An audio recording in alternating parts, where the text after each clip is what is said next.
Good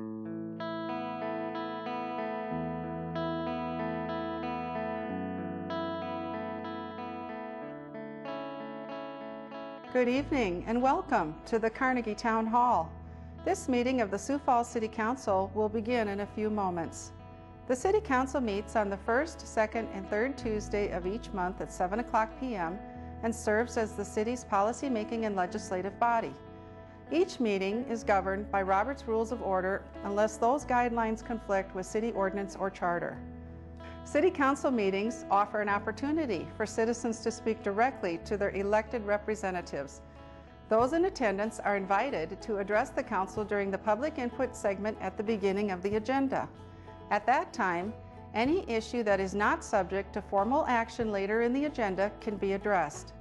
Testimony that concerns a resolution or an ordinance's second reading is only allowed when those specific agenda items are being addressed by the Council. When addressing the Council, citizens should speak directly into the microphones at the podium and state their names for the record after being recognized by the Chair. To accommodate and respect all viewpoints, citizen comments are limited by ordinance to no more than 5 minutes each. Comments should be respectful and focused on providing new information that will benefit the Council's deliberative process. The Chair reserves the right to limit the number of speakers. City Council meetings are broadcast live on CityLink and online at www.siouxfalls.org. Information regarding the City Council, its committees, meetings, briefings, and members is available by visiting www.siouxfalls.org/council or by calling the Council office at 605-367-8085.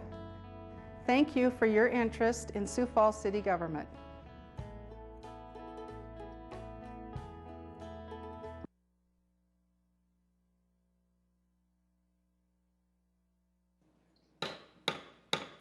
Good evening, everybody, and welcome to tonight's City Council meeting. It is Tuesday, July 19th, and we thank you for joining us tonight.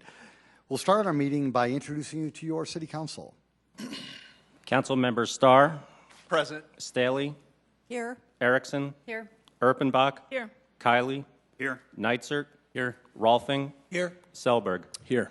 Council, thank you very much. Appreciate that. In Sioux Falls, we start our council meetings with an invocation, and joining us again tonight is Pastor Randy Gehring with Our Savior's Lutheran Church here in Sioux Falls. We certainly appreciate your presence. What we'd ask you to do is to stand for the invocation and then remain standing for our Pledge of Allegiance. Pastor Randy. Thank you, Mayor. In the wake of so many recent tragedies in our nation and in the world, it has become commonplace to observe a moment of silence, an open space for prayer and meditation, an intentional mindfulness of the fragility of life, a corporate honoring of the lives needlessly lost. Perhaps the psalmist and an author from Indonesia offer the best use of that quiet time. From Psalm 46, "Be still and know that I am God." And from the author from Indonesia, "In the depth of silence, no words are needed, no language required. In the depth of silence, I am called to listen. Listen to the beating of your heart. Listen to the blowing of the wind, the movement of the Spirit. Be silent, said the Lord, and know that I am God. And listen to the cry of the voiceless. Listen to the groaning of the hungry. Listen to the pain of the landless. Listen to the sigh of the oppressed and to the laughter of children. For that is authentic communication. Listening to people, living with people, dying for people. Might we dare suggest that among all the duties and responsibilities of a civic leader, listening, being silent, is perhaps priority one. To reverently receive a colleague's opposing viewpoint, to authentically hear the joys and concerns of the people you represent, to recognize the maker of all things intricately woven throughout items on an agenda. And if the suggestion be made, might you be daring enough to follow it? Let us pray.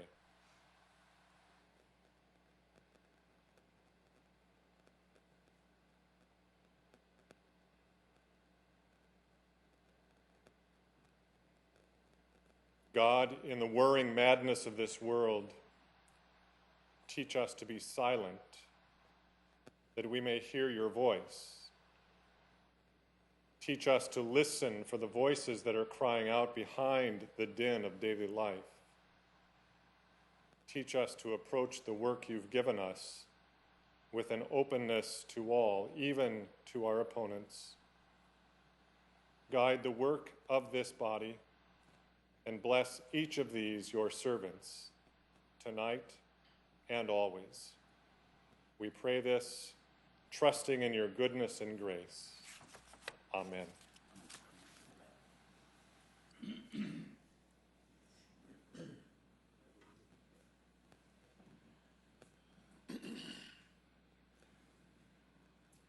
I pledge allegiance to the flag of the United States of America and to the republic for which it stands, one nation, under God, indivisible, with liberty and justice for all.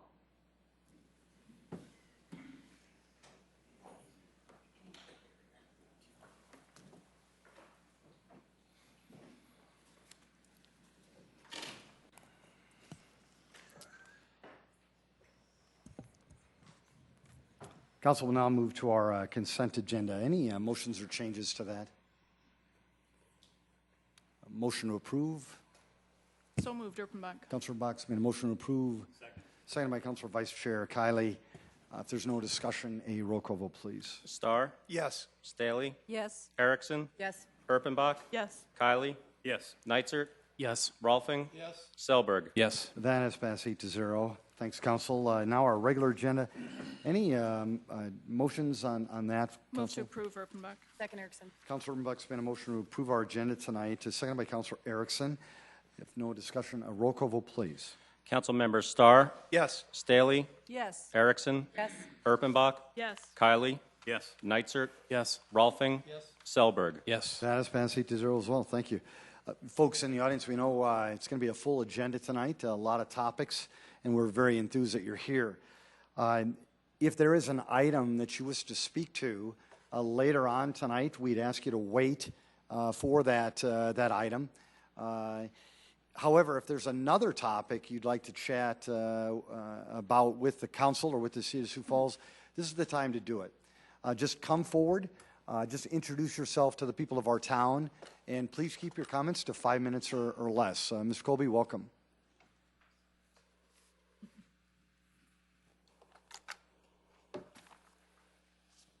Robert Colby. Excuse me. Well, excuse me. Well, we're within the confines of these walls while we deal with things that are part and parcel of our little corner of the world. What happens on the outside of these walls is something that we, each and every one of us, has to deal with in some way, shape, or form, and it will help to determine our future, each and every one of us, and how we choose to deal with those events going on outside. But while we're in here, just a couple quick comments about some things that observations and notifications, or whatever you wish to call it. Hopefully the Parks Department will be out planting trees to replace the ash trees that we will eventually lose because of the emerald ash borer. It's in southeastern Minnesota, and I've understood that they may be as far as Omaha, coming up the Missouri. There are a couple of elm trees, however, growing out in the park at the Falls Park, and I would hope that the Park Department would not cut them down, but would nurture them, because who knows, they may be the ones that are immune to the Dutch elm disease and may become the progenitors of Elms as we used to know it, because when my wife and I moved to town, we bought a house. Well, after we were in town several years, we bought a house. We went from Colby's Shady Rest to Colby's Sunny Acres in 1 year. The Historical Society has had some problems with the park department, not big ones, but they claim that the Historical Society should be doing maintenance, which I understand, but when you have over 200 in this county, it's hard, no one goes around and inspects them, each and every one, and if the Parks Department would be kind enough to just notify us, we'll take care of the problem, much like the marker that was backed over in the park, and it was in the park garage for 2 years before they told us where it was. The Pioneer Marker monument up on North Cliff, 4 years ago I came here and made some comments. Well, the guardrail up at the end of the cul-de-sac is still bent, battered, and bedraggled after 4 years, and it still needs to be repaired. It looks like somebody went through with an 18-wheeler, hit it, and knocked it over, and it has not been taken care of and repaired. The Archives building made the newspaper today. Seems like I'm going to die before that eventually happens.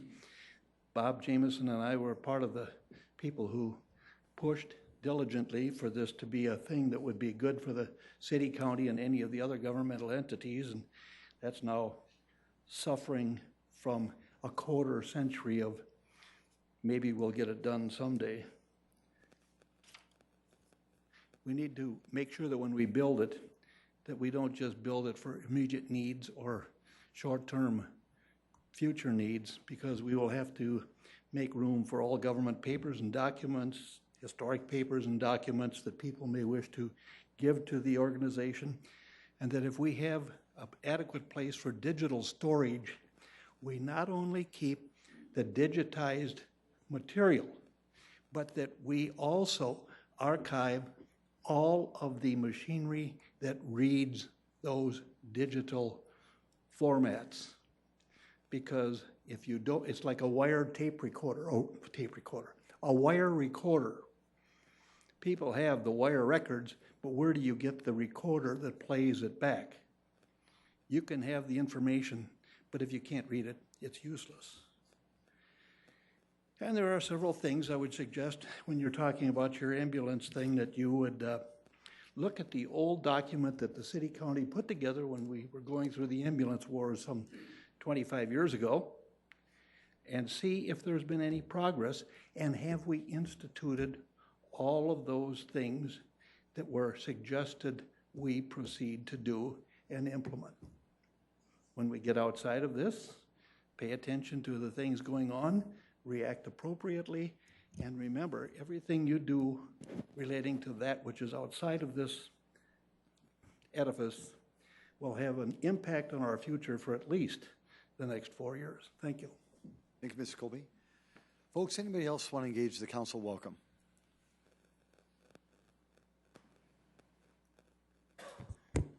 Scott Erisman, Sioux Falls. I was reading some columns by Argus Leader reporter John Holt this weekend about claims being paid out to citizen taxpayers for damage to their property and other things.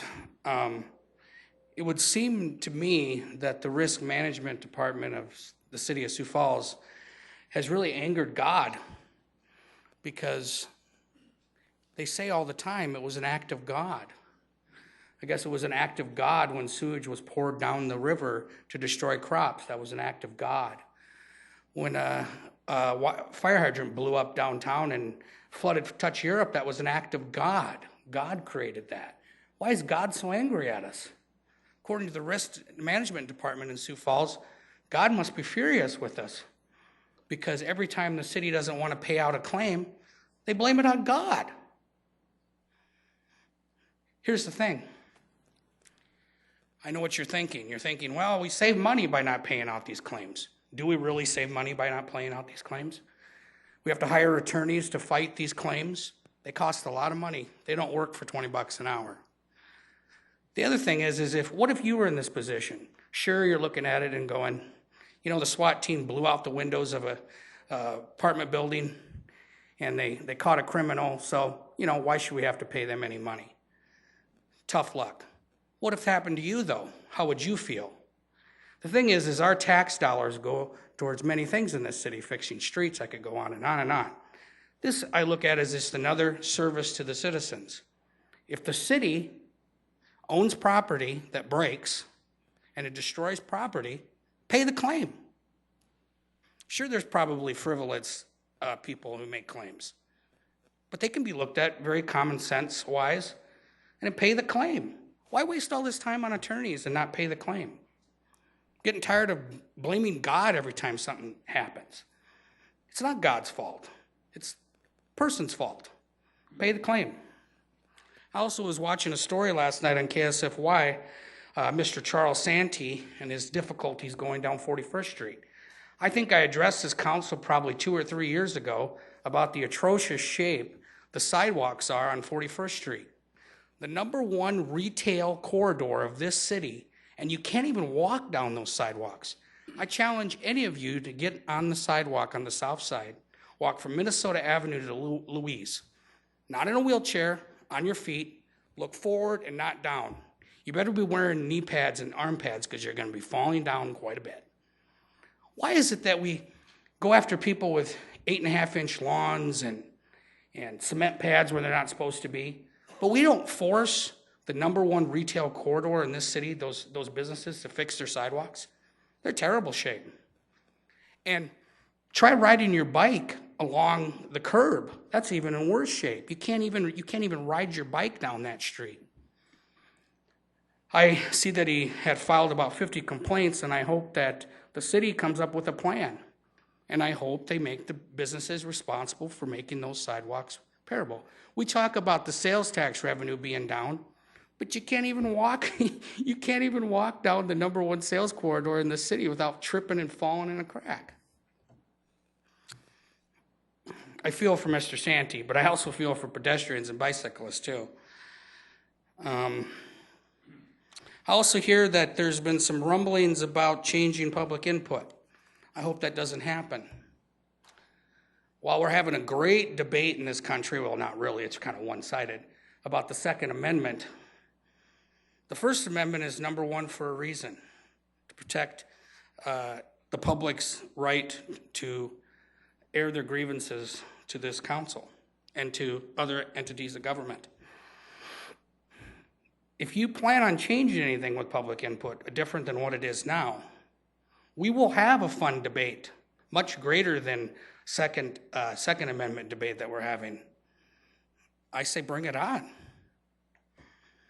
And also, to close, still waiting for the Parks Department to give us our personal tour of the Midco Aquatic Center that I am helping to pay for. Thank you. Thank you, Scott. Folks, anybody else want to engage the council? Welcome.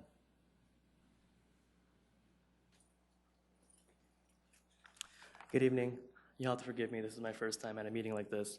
My name is Vincent Don. I'm 24 years old, and I'm proud to be a member of the best little city in America. I'm here today on behalf of the construction on 12th Street Bridge. My parents run a business there, and they've done well for themselves over the last 9 years. But since the construction has started, revenue has dropped drastically. And if that wasn't bad enough, this morning they came to work, they opened up the restaurant, and then they noticed half their parking lot was missing. And then the parking lot of their neighbor business was also entirely gone, and their street sign was gone. Now I know that we've been getting some updates on the construction via email here or there, but there wasn't any notice from us or our property owner that, hey, we're going to tear up your parking lot and we're going to tear up your sign. Let your customers know. So we've been scrambling all day to figure out a way. How can we get people to come in? And I guess I'm here to address today is what measures have been taken, what measures can still be taken to help lessen the impact that the construction has on the businesses around that area. Because I know it's not just our business, but just that little corridor between Grange and I think West Avenue, where the bridge is, lots of businesses right along the street are suffering. I know we're suffering. I know the guy down the street is suffering. I don't know what else can be done. I figure show up, talk, let our voice be heard. Thank you.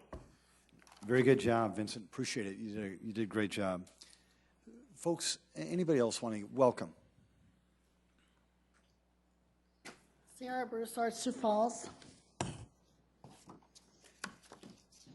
I'd like to thank the Argus leader, Joe Sneeby, KSFY TV, Kilo Land TV, for helping us get our message out. We are trying to educate everyone about the issues, and having the police and city keeping us safe is important. Also like to thank Bruce Danielson for his time, as well as Councilmember Greg.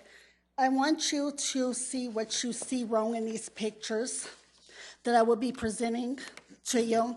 I did do grievances against these police officers to see where is it going to go to. And also, if we need to take it to another extreme of pressure within the chief of policemen to take action on these police, I will make sure that it is done so. So we have Black Lives Matter. Thank you, Council Stelly, for showing what is in your heart. Pay attention to these pictures. Transgender equality. Thank you for the police department, the lieutenant and sergeant, for giving me the permits to do it 2 weeks ago. Blue Lives Matter, 20-year veteran, posted a sign, Blue Lives Matter. The African-American individual and the white citizen is from Dallas, Texas, and Houston, Texas.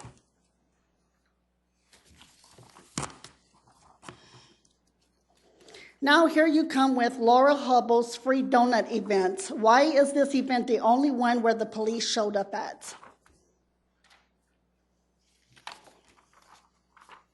So to me, that's biasness. If the police is going to show up to events, they show up to every single one of them or do not show up at all. These were demonstrations. They were also protests. For the city attorney, he has been returning my calls, but he has been dodging the media for quite some time.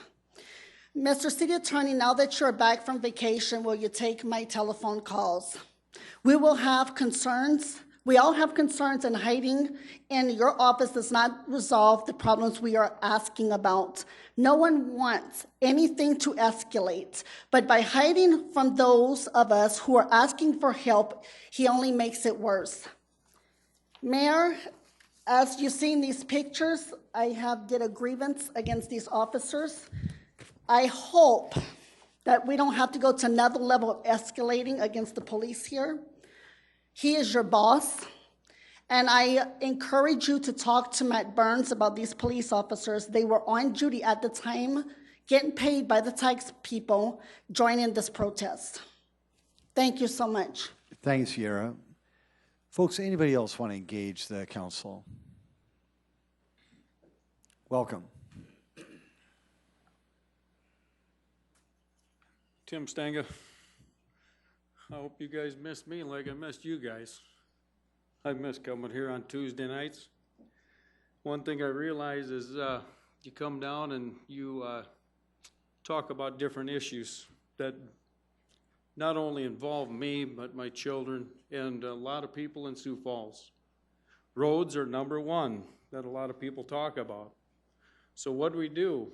We went out and we hired a firm to drive around on every street.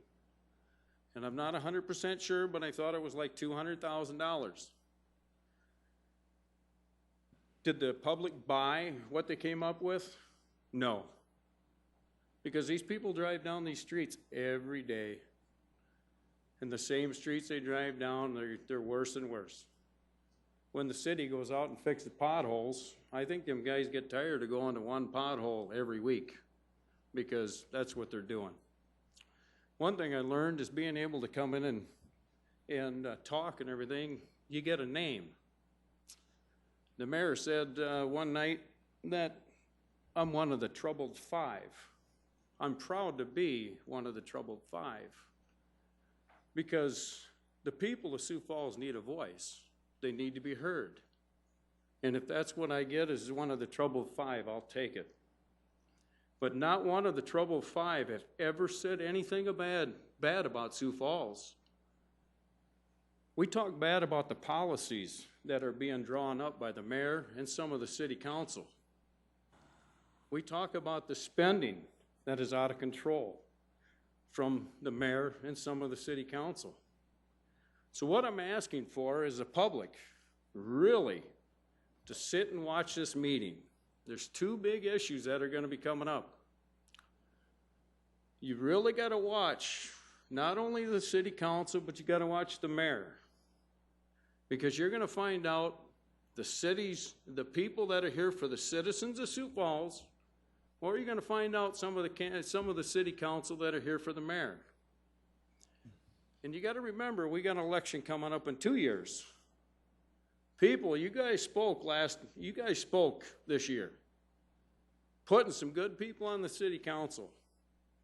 Well, 2 more years, 4 come up. And people, we can put 4 more good ones in there.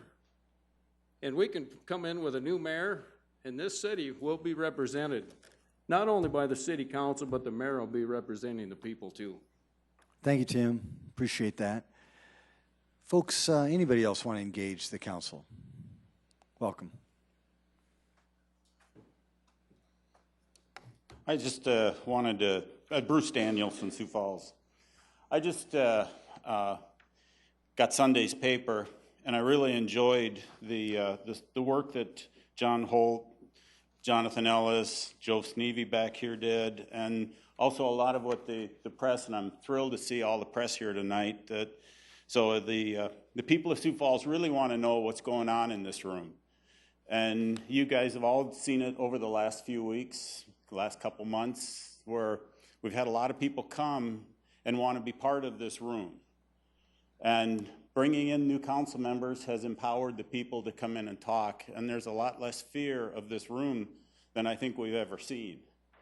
And so the people are going to be asking a lot of questions, one of them being what happened over there at the Quonset hut by the park with the boats and code enforcement and all these issues, and I really think that the city's going to be having to deal with some of these issues soon. And I really enjoyed the Sunday paper where we got to talk about the State Assurance Fund and how the City of Sioux Falls is abusing this fund. There are court cases that the city's been fighting that actually the settlements end up being far less than what it costs the City of Sioux Falls to deal with that assurance fund and the reimbursement and the way that the load that the abuse of this city has put on that fund. The county's having to pay higher fees just because the City of Sioux Falls and a couple other counties in the state have abused that fund.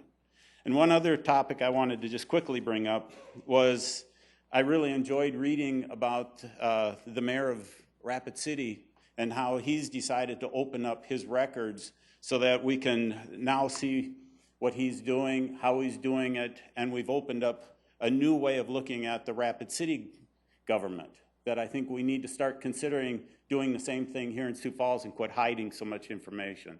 Thank you. Folks, did anybody else want to engage the council? Well, very good. Thank you so much for your comments. We appreciate it. Item number 25.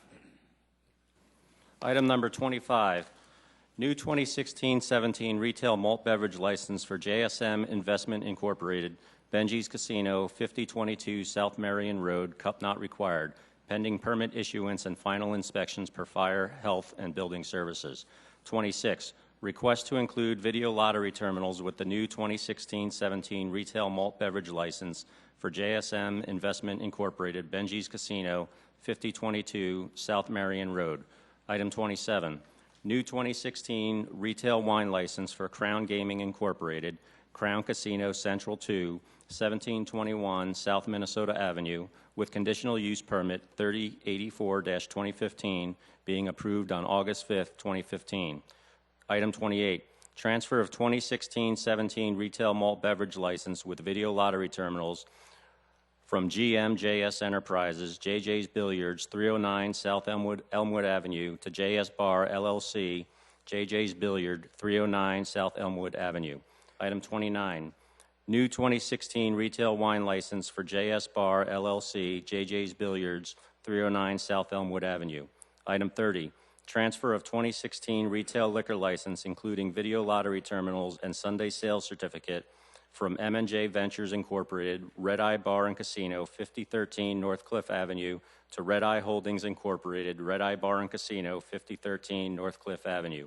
Item 31, transfer of 2016 retail liquor license, including video lottery terminals and Sunday sales certificate, from MJ Ventures, the Library, 5108 South Marion Road, to Library Holdings Incorporated, Library Bar, 5108 South Marion Road.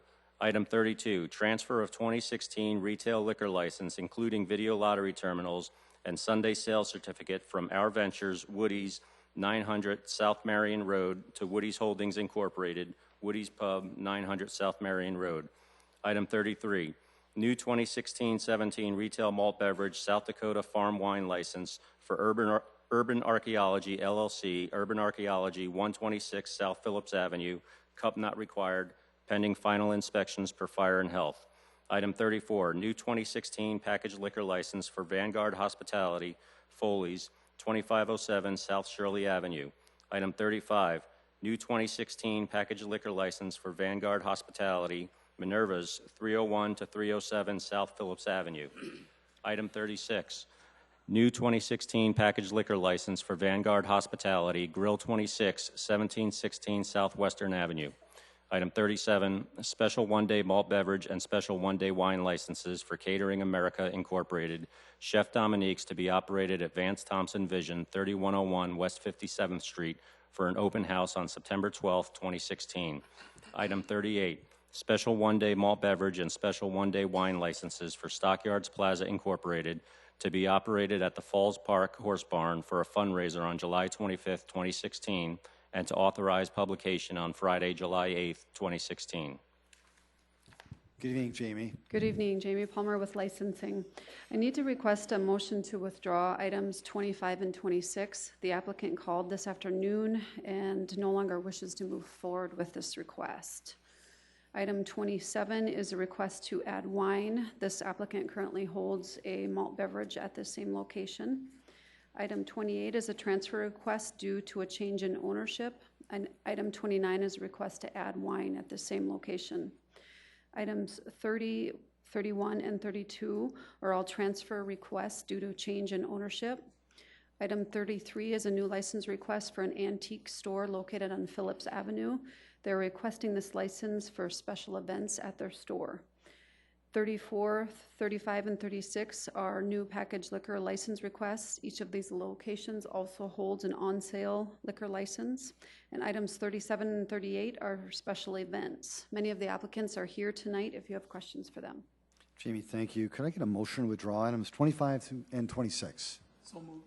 Second, Erpenbach. Council Chair Rolfing's made that motion, seconded by Councilor Erpenbach. A roll call vote, please. Council members Starr? Yes. Staley? Yes. Erickson? Yes. Erpenbach? Yes. Kiley? Yes. Nitzert? Yes. Rolfing? Yes. Selberg? Yes. That is passed 8-0. Council, any questions, comments? Councilor Erpenbach. Question about item 38. Jamie, do you want to talk to me about why we're authorizing publication that already happened, or is that a typo? No, the reason the publication had to be published on the 8th was to accommodate the 7 days in between the time that it's published and the time that you vote on it. This item was received late, but I had enough time to accommodate it by publishing the notice early. I think you know how I feel about this. I'm uncomfortable voting for something that already happened. I guess, you know, I mean, we think a lot of people watch this and we think a lot of people know what we're doing, but there are a lot of people that still don't understand this liquor stuff is a big deal to this council. And I as much as I support this particular project, I don't appreciate not meeting the deadlines, but I will vote in favor of it. I'm just disappointed. Thank you. Thanks. Councilor, thank you. Would you be willing to make a motion? I would, Thank Mr. you, Mayor. Councilor. I would move to approve items 27 through 38. Thank you. And a second, Rolfing. Seconded by Councilor Chair Rolfing. If there's no discussion, a roll call vote, please. Council member Starr? Yes. Staley, Yes. Erickson, Yes. Erpenbach, Yes. Kylie, Yes. Nitzert, Yes. Rolfing, Yes. Selberg. Yes. That is passed 8-0. Thank you, Council. Item number 39, please. Item 39, a second reading, an ordinance approving the annual rate increase pursuant to the franchise agreement for ground ambulance service for the City of Sioux Falls with Paramedics Plus, LLC. Good evening, Jill Franken, Public Health Director with the City of Sioux Falls. Again, item 39 is the ordinance to approve the annual rate increase for Paramedics Plus.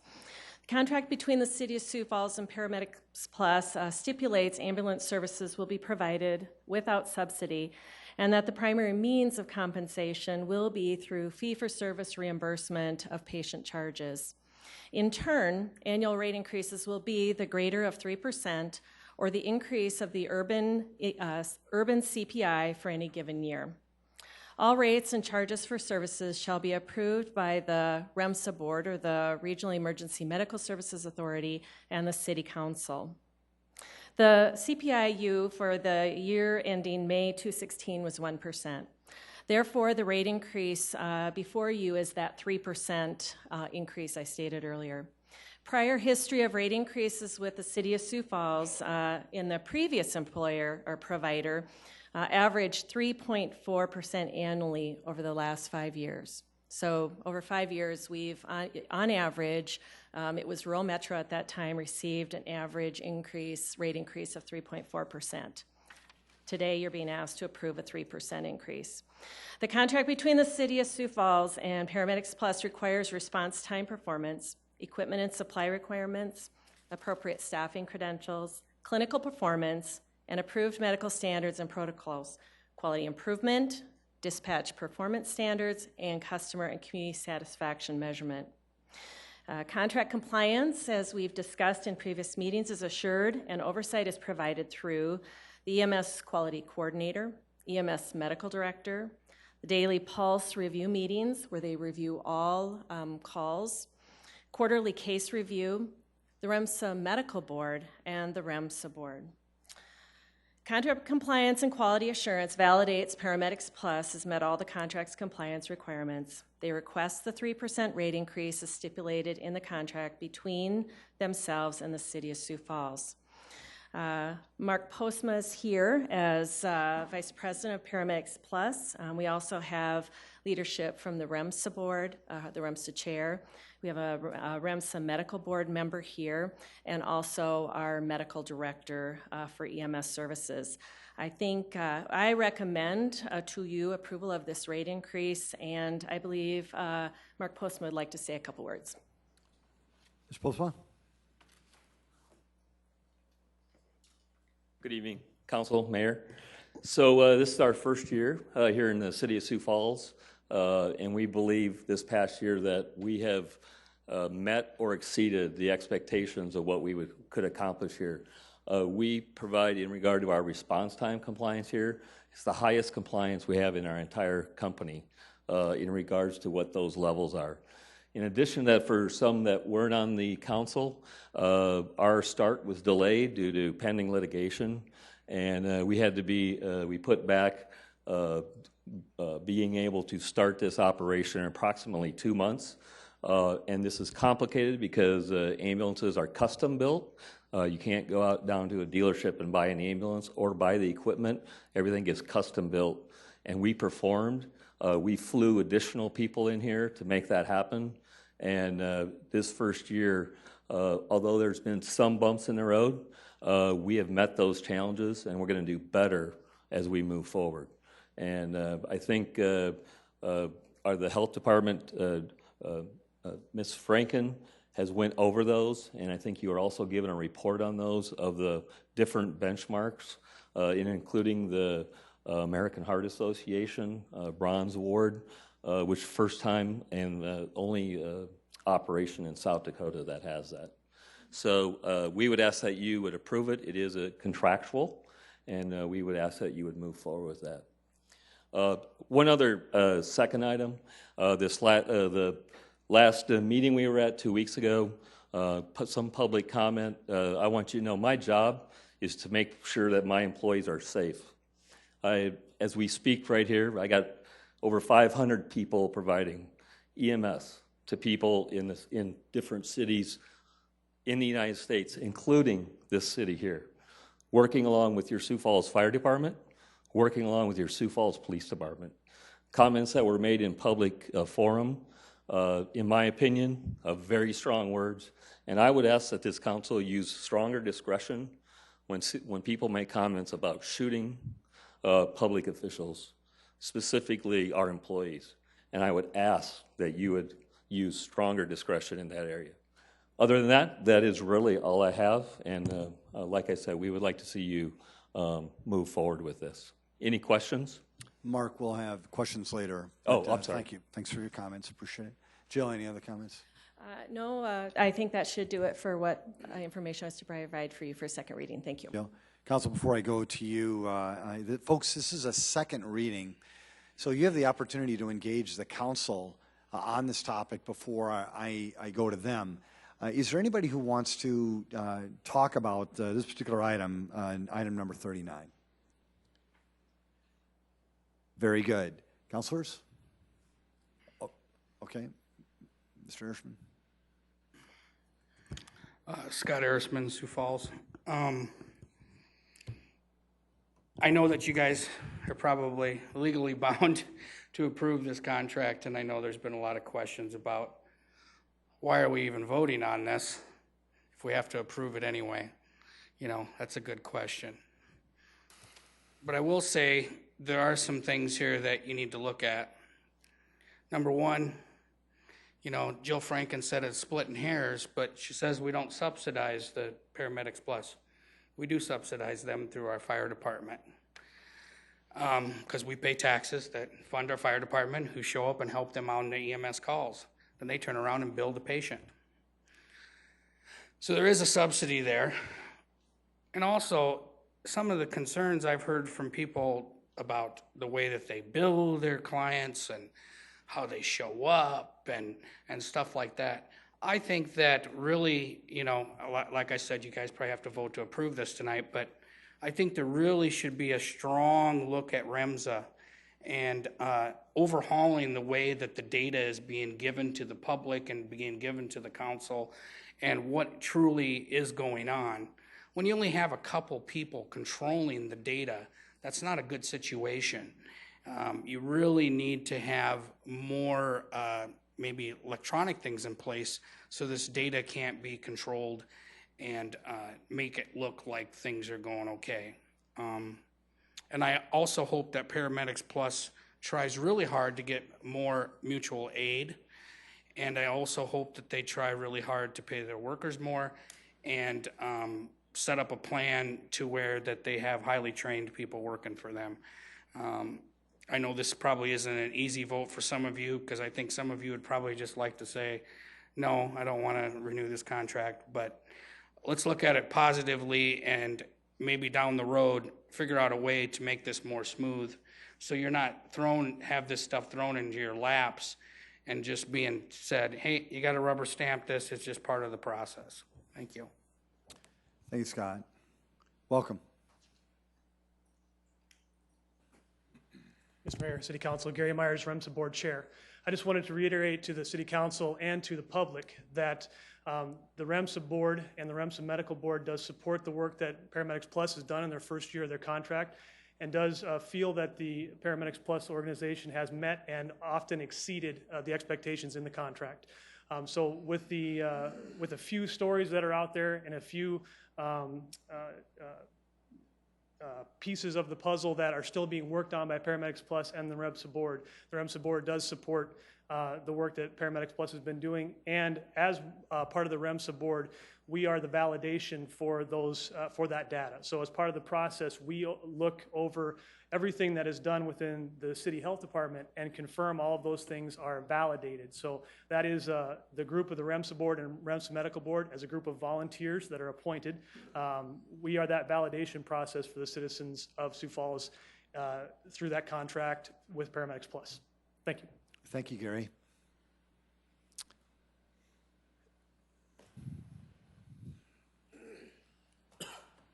Tim Stanga. I just recall a little bit of this when this was brought up. I think it started out as 4 ambulance services bidding on it, then 1 dropped out. City of Sioux Falls took the most highest of the bids. If I'm correct, and I'm just going off from the tip of on this one, but if you took 3% and you added it on to the lower bidders, the 4-year contract, the people that were lower on their bids would be cheaper than what they're getting now. And you just sort of shake your head. They just wrote a contract, and I'd like to see, some of the city council ask, they'd like to see the contract that they just wrote up with the Veterans Administration and find out why that's cheaper than it is for the citizens of Sioux Falls. And why is it that we want to have a 3% increase for the citizens of Sioux Falls to pay? What do we have to do? Subsidize it so they can make some money or show they're making money? I think this deal with RUMSA, I think it has to be revamped. I was asked if Jill Franken worked for them. Well, supposedly she works for the citizens of Sioux Falls, but the way I understand, it's not quite that way. People of Sioux Falls do realize that anybody that does come up and they talk about the ambulance service, they are going to talk good about it, because these people, again, they're told the song to sing, and they're going to sing the song. People of Sioux Falls are not stupid. They're starting to wake up. They're starting to realize what not only the administration, but what politics is. Because really and truthfully, this is politics at its best. We think Washington is broken. This city, between some of the city council people and the mayor's office, is totally broken. And the only people that can put this back together is the citizens of Sioux Falls. Folks, anybody else want to engage the council? Welcome.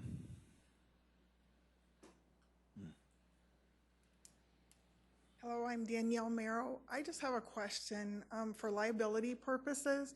The Ion Kettleland special did kind of disturb me that they just didn't show up for the child that when they called 911. I have a question. So if they were to sue, would that be a lawsuit to the City of Sioux Falls, or would that be a lawsuit to the ambulance company? And Danielle, this is a public input point. We'll certainly take your question under consideration. Okay, you can't answer that question, sir? Sir? Not right now, but I mean, if there's a point, but your question has been, thank you. Yes, I would just thank you. know. Do you have any other comments, Danielle? All right, great job. Thank you. Council? Move approval, Rolfing. Second, Urbanbach. It's been a motion to approve item number 39, seconded by Councilor Urbanbach. Councilor Urbanbach. You know, Mr. Mayor, Ambulance Plus employees are our friends and neighbors, and many of them came over to Paramedics Plus from the previous provider. And the folks that are on the REMSA board, and I see some more than just the chair that's here. I see you here. These people are my friends and neighbors. These are people that are volunteering their time. They're highly trained. They're medical professionals. They're not just random people off the street. And they're helping us provide really quality service.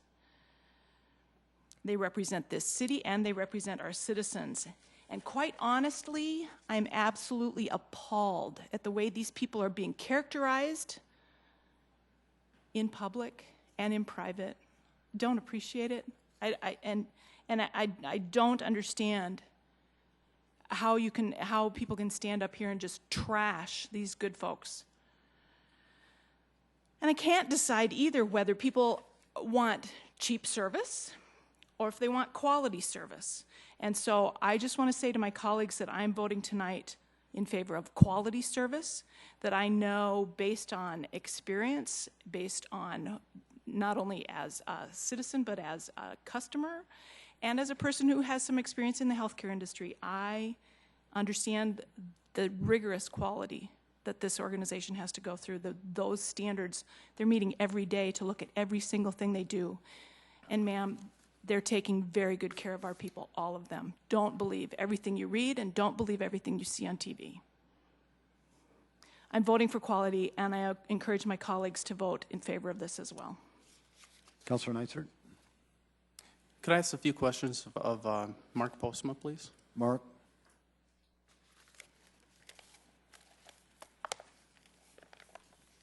Could you remind us when the next pay increase is going to occur?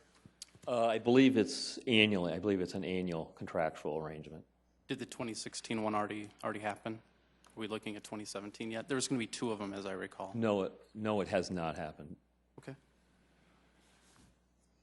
How long does a paramedic work under somebody else before they're let out on the truck on their own to be the lead paramedic? Well, every single person is different, so they go through a regiment and a training, and then that training comes to an end, and they go through the REMSA qualifications to become a paramedic. So you may have an individual who takes 6 months, or you may have an individual who's worked for a paramedic for 10 years and can get through the training in a certain amount of time. But those qualifications, I'll remind you, are REMSA's qualifications in the City of Sioux Falls, and were clearly outlined in the RFP. And all we do is we meet those qualifications. And Dr. Luther, who I believe is here, oversees this process. So every single one is different, and it really depends on their training and how much background they have in EMS. Are you familiar with something called an incident report? We have incident reports in our operation, yes.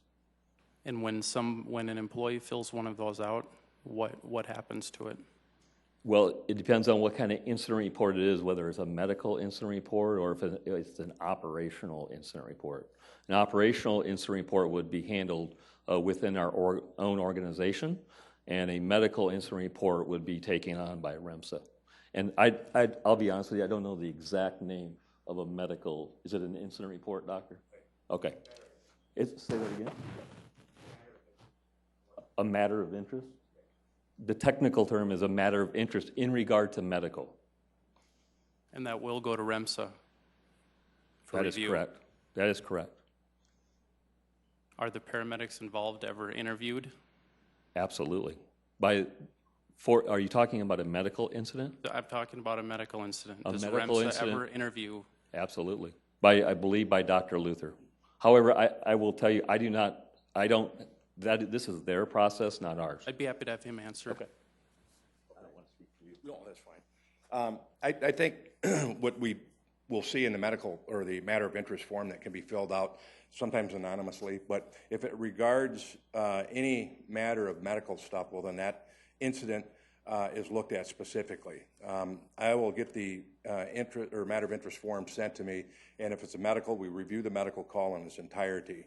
But if you look at the quality in this system, it's multi-layered, multi-agency, and multi-discipline, in as much as I look at it, review it with Paramedics Plus medical director, and then depending on what the nature of the incident is, we will meet with that paramedic and review the call. This is all a collaborative process. And if there is an untoward outcome, that's something that is so far askew from our standards, then we will take action if it is with respect to the individual's skill sets or knowledge base or whatever it may be. We will take action to remediate that individual, again, depending on what it is, anything from just some training to removing them from the street. So there is a mechanism in process that reviews those, particularly with medical. That's taken very seriously, and it's under heavy scrutiny. Has that happened since Paramedics Plus took over? Has anybody had any disciplinary action? Not that I'm aware of. How long has Paramedics Plus been running here? Just coming up on a year, or just over a year. Okay. May I ask one more? Sure. This is for Mark again. Okay. In the past year, are you aware of any paramedics working with an expired license in the City of Sioux Falls? I'm going to have to refer to our Chief Operating Officer, Mike Bureau. So if a person has an expired license, we get notified by numerous, keep in mind that these individuals are licensed at several different layers, by the state, by the National Registry, or it could be as simple as their driver's license. So when we get notified, then we suspend. That's company policy. But to answer your question, Mike, you'll have to answer your question. Answer that question. Certainly. At this time, no one within this organization Mike, is working. could you just introduce yourself to the Certainly. people of our town, please? I'm sorry, sir. Thanks, Mike. Mike Bureau, Paramedics Plus, Chief Operating Officer. Thanks, Mike. At this time, no employee within the City of Sioux Falls or within Paramedics Plus has worked without any type of proper accreditation or licensure. Not one time in the last year. Not one time, sir. What would happen if somebody was working with an expired license? What could be the sanction? Counselor, if I can, the ordinance is about approving the annual rate increase. So I'm trying to get your line of question. Are you questioning the quality? I'm just trying to tie in what you're doing. This is probably the, I don't know, fourth meeting we've had on this. So if you could just help the people of Sioux Falls as well as the chair tonight. Okay, I don't think figure out what you're doing. Okay, I don't think it's appropriate to share details, but I've talked to 6 paramedics and I'm hearing certain stories, and so I'm just asking questions. So I just. So like I said, we have over 1,500 employees in our company. When we get notified that we have someone who has an expired license, okay, and they all expire at different times. It's not January 1 for all these people. It's everyone's a specific date. When we get notified, we automatically administratively suspend those people. But keep in mind, as someone could have their driver's license revoked, and we are not automatically notified. There's no mechanism that we currently have to do that. About driver's license, I'm talking about their EMT license. Okay, and so we would have to be notified either by the state of South Dakota, or from a paramedic standpoint would be from the National Registry. Correct. They don't send us those notifications. But if we find out that happens, we would administratively suspend. And what we're telling you is we are not aware of anyone in this organization who's worked on a suspended license. Okay, thank you. And we'll provide information on that. Thank you. Yes. Counselor? Thank you. Again, yes, Counselor Starr. Absolutely. I think the thing that we're doing tonight is talking about contract compliance. You know, we have a $12 million exclusive franchise with your organization, and I want to apologize if you think that we've mistreated you, but we've asked some pretty tough questions because part of our responsibility as a council to make sure that there is contract compliance. This is a multi-leveled process that we're going through. We've heard some things. We want to go through that. We want to make sure that we have the best ambulance service possible for the citizens of Sioux Falls. Whether we can do better, I think no matter what the system is, there's always opportunity to make the system better. I think we've, again, asked some really tough questions, and I think we're getting those answers. I think our directors of Director Franken's been more than willing to answer our questions, and I appreciate that, and I think the rest of the council does. One of the things that's still outstanding for me for contract compliance is the mutual aid agreements that are within the county of other ambulance services that are in the area. Have those been completed and on file with REMSA? So we are working on mutual aid agreements. We have ones that are in place, and we continue to work on mutual aid agreements. Okay. But once again, I'll go back to public comment last week where there's folks that want to be reimbursed for mutual aid agreements, and in our industry, that is very uncommon that reimbursement occurs because it's both ways. We go out and help people, and other people come and help us. And in this industry, and I can speak from an industry standpoint, I'm the president-elect of the American Ambulance Association. Mutual aid agreements are usually mutual, and there are no binding dollars that move because we all occasionally do not have enough units to take care of a surge situation. So that it is very uncommon to have dollars exchange in a mutual aid arrangement. Okay. Is that consistent with all of the for-profit and the not-for-profit? For-profit and non-for-profit and city-based services. Councilor Starr, thank you for that context. One sure. more. Go ahead, sir. I'm throwing one more. One of the people who had done public input here just a minute ago asked about why is the VA contract cheaper than what the citizens of Sioux Falls are paying? And I guess, can you give us a reason why that contract was bid at such a lower rate than what we're charging the citizens of Sioux Falls? Absolutely. So you have the VA, who is a payer, and the VA will pay us the rate that we bid 100% every time we transport. So we will be paid 100% for those transports. With the City of Sioux Falls franchise agreement, we bill all patients. Some people pay us full, some people pay us half. Medicare pays about 30-some%, Medicaid probably 10%, and we have patients who never pay us anything. So it's a combination of all those together, and if everybody paid, we would have a lot cheaper ambulance rates. Thank you. And Councilor Starr, I want to thank you for your context. The contract compliance argument or reason for the questions makes all kinds of perfect sense. So thank you. Mark, thank you. Mike, thank you. Councilor Staley.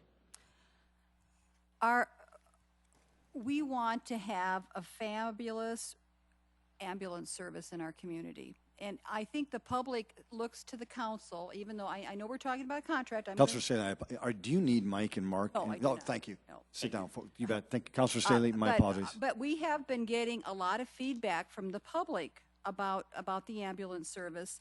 And I'm going to be voting yes tonight, but I'm somewhat reluctant about that. We don't have a choice in this because the contract has been negotiated. We've been told by the city attorney that we have to approve this, which in itself is problematic for us moving forward when we have contracts that we're signing off on and we don't have any input into the context of those. But there's three things that I have a concern with that I'm hoping that this will be reassured as we move through this year, as you said you're going to do. The first thing is that we make sure we have a wonderful work environment for the employees in the ambulance, driving the ambulances. I've heard that the morale and the morale is low, the salaries are low. Maybe that's not true. I haven't really been able to get the information on that. Availability of ambulances in all parts of our city has to be there. People have to be assured that when they call 911, an ambulance will come. And the third thing that I'm concerned with is that we need to have more willingness to allow other ambulance companies to help with the non-emergency transport. We're talking about those mutual aid agreements. I think our public wants to know that we have backup in case of a catastrophe. Going forward, I'm going to say to the public that we want to hear from the citizens, we want to hear from employees. As we move forward this year, let's work to ensure that we have the greatest accountability and the greatest service for our citizens. Councilor Staley, thank you.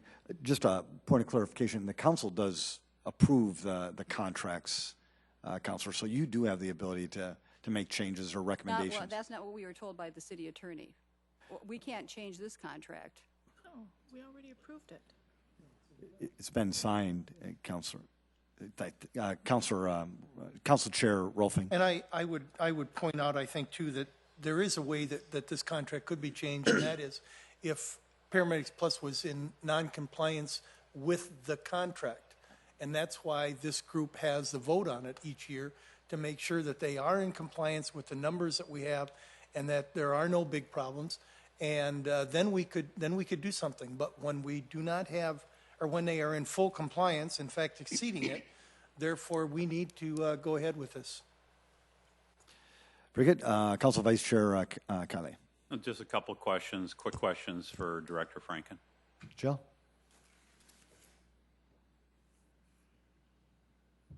Once again, can you just simply affirm that the current provider, Paramedics Plus, has met the needs and the requirements of the contract? Yes, they have. And also, have they performed above and beyond that of the previous provider? Yes, they have. Okay, and then thank you very much. And Mark Postma and Mike Bureau, if I could just ask a quick question of you. Counselor, you need them both? I think so. Okay. And gentlemen, since you have represented Paramedics Plus here this evening in previous meetings, can you once again state that you are committed to improving the the service to the citizens of Sioux Falls? Absolutely, 100%, sir. Okay, thank you very much. Absolutely.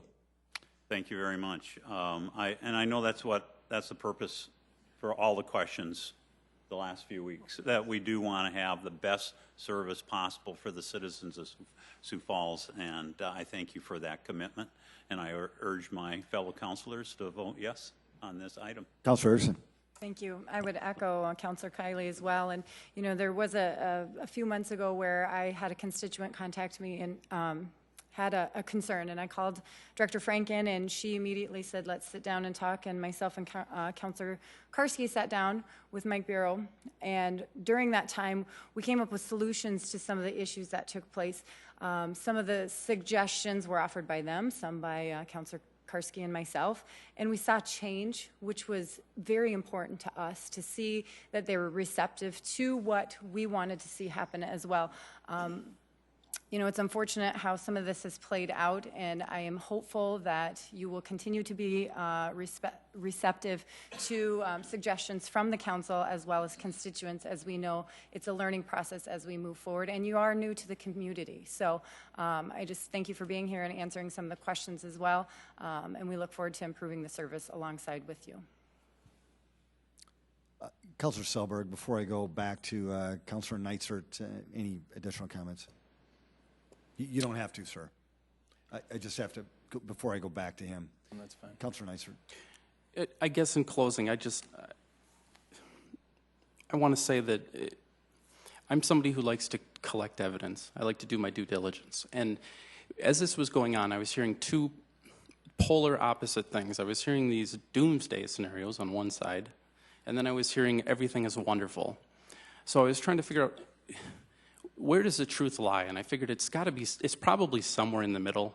You know, no service is perfect. I don't think it's near as bad as what some people are portraying. So I reached out, and I talked to 6 paramedics. One led to another, which led to another, which led to another. And I spoke to each of them for 1 to 2 hours, minimum 1 hour. And they really opened up on the condition of anonymity. And it was wonderful because with 6 different people, it helped to balance out some of the extremes, but it also helped to confirm certain things. There are some issues, I think, internally, and I heard a lot of passion from these employees. I mean, they really want to do the best job that they can, and I think this level 0 thing was totally overblown. Level 0 is not the issue. There's other issues, and that's why I'm just asking questions, because I want the citizens to be safe, and I want employee morale to be the best it can be. They did express concerns about employee morale. Training, some of these things that are going to lead to some of the quality that we're going to have. And they shared some things that I'm not going to say them publicly. I'm going to share them with staff because that's the appropriate thing to do, and I'm sure that they'll take action. But I can't ignore some of the things that I heard. That being said, this is a contract. By law, we have to approve the rate increase. And one of the things that they talked about was pay. This will help to go towards their pay and increase their pay, which is low. But to be fair to Paramedics Plus, pay is low throughout the industry, and Paramedics Plus has been increasing pay here to their credit. So I'm going to support this, but I'm just going to still be asking questions. I just want to make that clear. A roll call vote, please. Council Member Starr? Yes. Staley? Yes. Erickson? Yes. Erpenbach? Yes. Kiley? Yes. Neitzert? Yes. Rolfing? Yes. Selberg? Yes. That is passed 8-0. Thank you.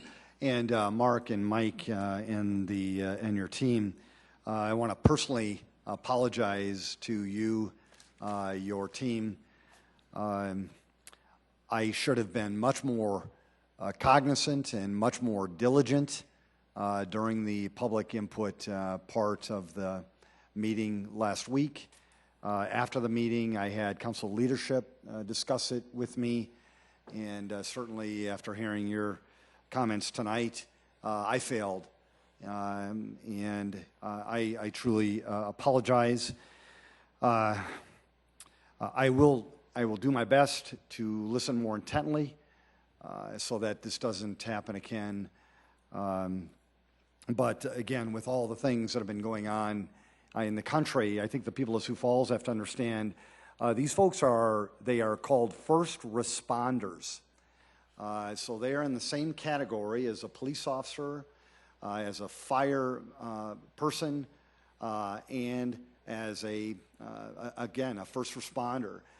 So, anyone who threatens them with shooting or anything like that is completely inappropriate.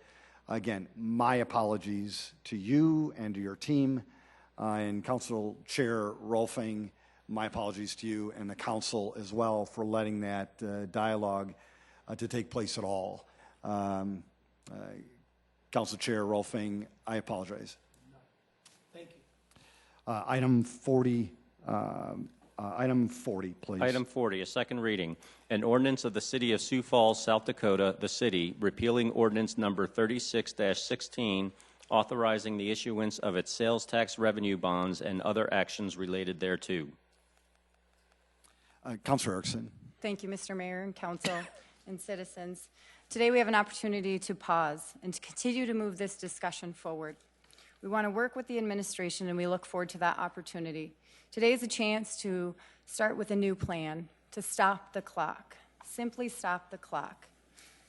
Regroup with a fresh start, with all entities in mind, the city, the county, and the state. Around a table, we can do this together. This is not shutting the door. This is simply starting fresh and addressing the needs of all entities together. We are currently not out of space, and we have the time to do this right the first time. I'd encourage my counselors to continue to move this conversation forward and set the tone that we want to regroup and start fresh and collaborate together with one another. Councilor, thank you. Folks, this is a second reading, and because of that, you again have that opportunity to engage the council before I turn it over to the council for their dialogue and then ultimate decision. Is there anyone who wants to speak to this item, or I apologize, Sue. I suppose, yeah, we probably should let you speak before I go to the public input. Sorry, my apologies. Folks, we're still not in the public input portion. My apologies. Sue, please go ahead. Good evening. Sue Kwan-Beck-Etten, Director of Central Services. I'm here just to give you a very brief recap of this project, the City Administrative Office Building Project.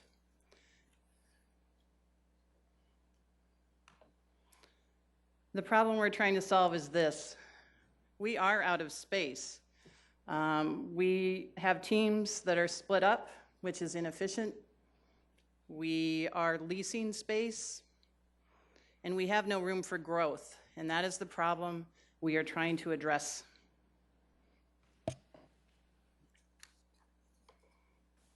We have been doing due diligence for nearly 10 years. A formal space needs assessment was done with the prior administration in 2007, and we did our own in 2012. We have researched alternatives for a 3-year period from 2012 through 2015. We have done everything we can to maximize the space within City Hall. We did renovations in 2014 and 2015. And we arrived at the conclusion that what we need to do is to build a new building. We presented this as our recommendation to the council in April of 2015. We worked through the summer doing a formal RFP process to find an architect and to find a construction manager at risk. We worked through the winter months, creating the design and our project budget for this building, which we presented to the full council in February of 2016. We have been working hand in hand with the council on this. To sum it up, owning costs less than leasing. We have been leasing since 2013. The building plan that we have come up with is the right size for now and for the future. This building will meet our needs now and 50+ years into the future. We want to build it right the first time. We have a track record of building with quality materials that will last. We don't want to have to come back in 10, 15 years to replace the roof or the HVAC system. We believe that a quality work environment is essential. In this tight labor market with low unemployment, we really need to have decent workspace to attract and retain good quality workforce. Ultimately, city government is not going away. We need to plan for the future. We have been talking about space needs for the last 10 years. We put together a solid design and we're ready to go. Costs are only going to go up. We all know this. Currently, we have locked in prices for the cost to build, but the guaranteed prices will go away if this project is stopped. And as I said, we have been working hand in hand with the City Council for nearly 2 full years to address this need, answering questions along the way. The council voted to purchase the bonds this fall, and we would ask you to support that decision.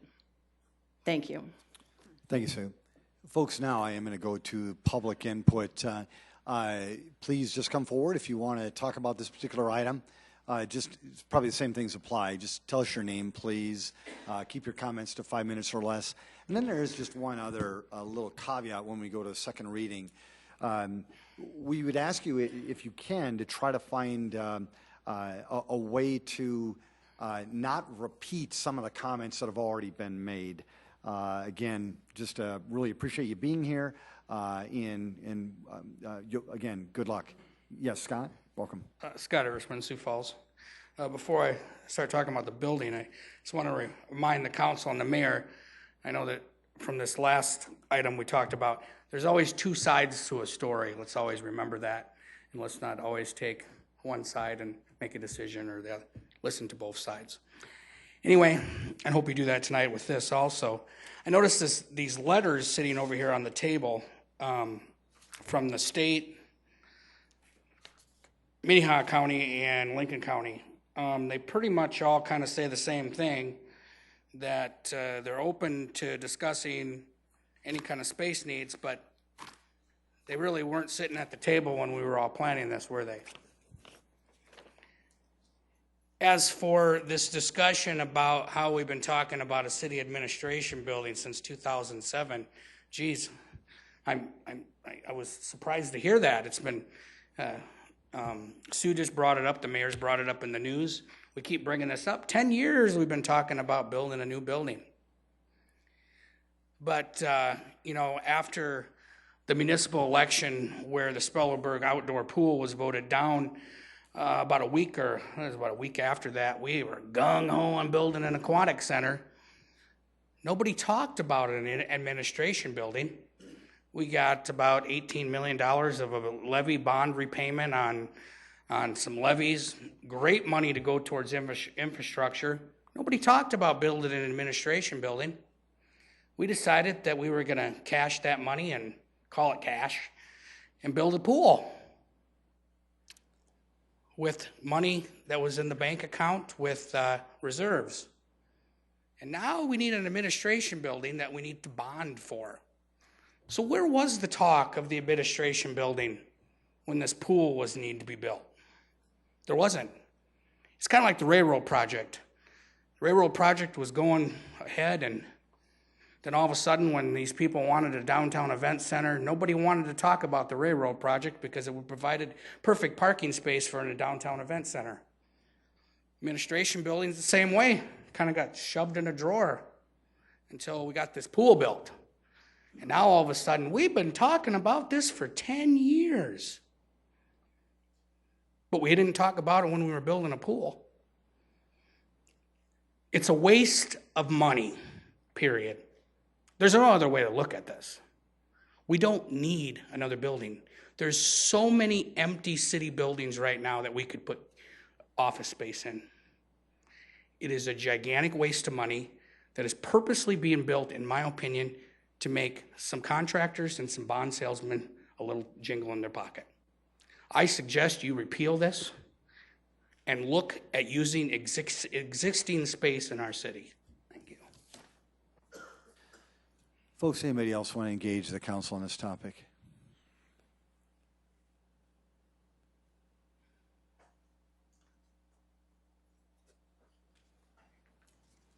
Jim David was going to come up and run the machine. Oh, there he is. Okay, sorry.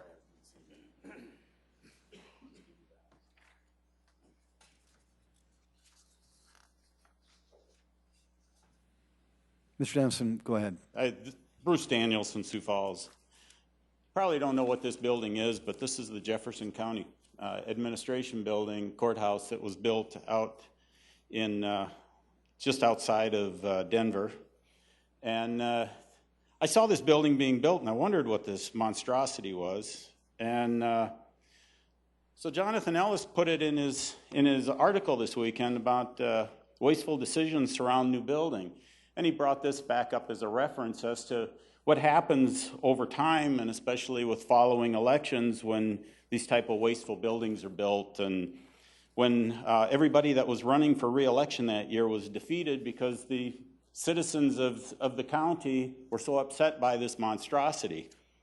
So I just want to throw that in as a word of caution in the whole thing, because what he also said in the article was that the elected officials were just tone deaf to what the people were actually asking for. Scott brought up the 3 letters that were over there, and we've never seen, no matter what anybody from the city administration says, we've never seen any kind of cooperation that could be considered real cooperation with the other governmental bodies that reside in this town. We have that issue, and then we also have one that I think is really important that was brought out in the paper, that's circled in this headline, was by hiring the contractors to do any kind of space needs study on any other building. And as much as I like a lot of the work these individuals do, that is just such blatant conflict of interest to somehow get somebody to come in and look at a building. And if you look at the video that we put up on SiouxFall.org or on South Dakota, on the testimony from this last week, I went into the building and I actually did the measurements myself and saw a lot of what was being said in there, and it's absolutely totally wrong. That a lot of the things that were said in there were said in conflict with what their original stated goals were. And the last thing I want to remind everybody, about 15 months ago, on April 14th, 2015, I was personally assaulted by a member of this administration when I was here for an actual event that I was part of, and it's requiring dental work, and I was injured because I'm here trying to bring this stuff out in public. And that was minutes after this presentation was made that I was struck on the back of my head and was injured. And I'm not going to forget that. Thank you. Folks, did anybody else want to engage the council on this topic? Welcome. Tim Stenga. One thing I found out, just because somebody's more expensive and somebody's cheaper, doesn't mean that you're not going to get the best care and the best quality out of any kind of an ambulance service. Mr. Stenga, I'm just going to say that. You got to stay focused on this topic, please. I'll stay focused right now, Appreciate sir. it. Thank you. Last time I was in on the meeting, on the first reading, we brought in the builder and we brought in the architect. Do you think the builder and the architect are going to say anything good about a used building? because they don't make as much money on a used building. They make more money on when they build a new building. So it's just amazing that we bring in two people that really and truthfully shouldn't have been brought in to begin with. And well, again, people of Sioux Falls, you do realize why they were brought in. One thing I realize is we got to look at our wants and our needs. Do we want a new building or do we need a new jail? Not a hard one to figure out. 5 o'clock news, they came on TV and they stated that they wish that they could work with the city, where the county and the city could work together on being able to come up with a new jail. We got people that are sleeping on the floors. Wants or needs? Do we need a jail? Probably three-fourths of the people that are put in jail, where are they from? Sioux Falls. Do we put one dime towards the jail in Sioux Falls? Out of the city money, out of the city fund? I don't know if we do or not. I really doubt it. But it's too bad that the city and the county can't work together to be able to figure out what we want and what we need. I agree with Christine that we, one, should reconsider what's being done, because I don't believe that this building is what we need. It's what we want. And if it's because we want it so we can put our name on it, that's the wrong way to do it. And again, people of Sioux Falls, you got to watch what's going on, because this is money that is going to be spent for a long time.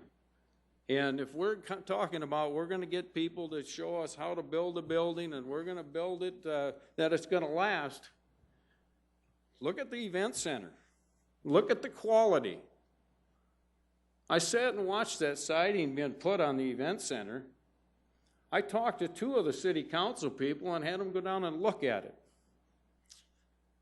And they told me something just doesn't look right. But see, that's quality. That's using quality products. That's using quality on putting that in. But see, that got all put underneath the rug because it's all a secret. The citizens of Sioux Falls have to realize there's a lot of secrets out here. And you got to remember, if we're going to go at the same way we built the event center and you go at management at risk, anything that goes in or anything that changes on this new building just goes through the mayor. And look at what we ended up with the event center. It looks worse every day. But see, the sad part about it is the people of Sioux Falls, we can't follow back on the emails.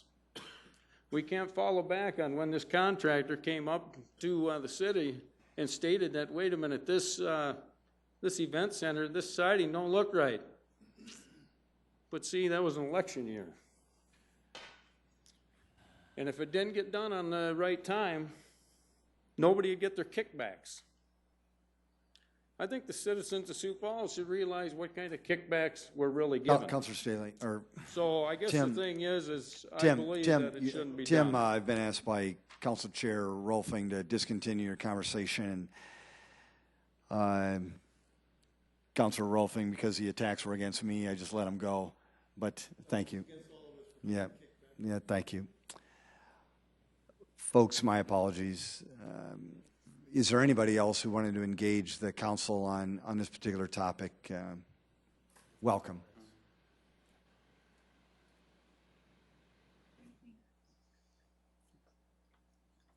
Good evening, Mayor, Council. Oh, absolutely. Yep. Can you hear me now? Yes, thank you. My name is Rana DeBoer. I'm the Workwell Manager at the City of Sioux Falls and Human Resources. I oversee employee training and development, well-being and health, and workers' compensation and safety. I've worked with the administrative building project team to ensure that the citywide goals of health and safety have been supported through the design of the project. A few years ago, CEO at IBM interviewed all of their worldwide folks and asked them, what are the most important traits in your workforce, in the workforce today? What do we need the most? with resounding results. They need teams that can collaborate. They need teams that can communicate, that can be flexible, and can be creative and innovative. Fostering these traits requires new thinking and some new strategies. Organizations must create work environments and a culture that allows those traits to thrive. Steelcase is a major manufacturer of office furniture. They have done extensive research on this topic and just a few years ago produced an amazing report that shows us some of those essential components to make those 4 things thrive in our workplaces. Those traits really help us to produce good health and productivity and performance in our people. It is a busy, busy organization. We are a growing community and a growing organization. To make those things thrive, we want to focus on our work environment. We want to allow our employees to be and do the best that they can. And that has a lasting impact, a direct and lasting impact that goes farther than the walls of our city. It extends out into our great community. Several of those components that Steelcase talks about were included in the design of the proposed administrative building. For example, adequate natural light to keep our minds bright and connected to nature. Open, collaborative workplaces that allow teams to have the room to move, to connect, and to make good decisions. A design that encourages and promotes physical activity, things like on-site locker rooms and bike-to-work amenities. And remember, activity, physical activity, is that big, big driver and stimulator for cognitive thinking. That's a positive work environment. Today, people are expecting to find those traits in a workplace. And you'll find that many businesses in our community have embraced those strategies. The city prides itself on being an employer of choice and creating positive environments where our people can grow and be their best and extend that out into our community is of the utmost importance. So I thank you. Thank you, Rana. Folks, anybody else? Welcome.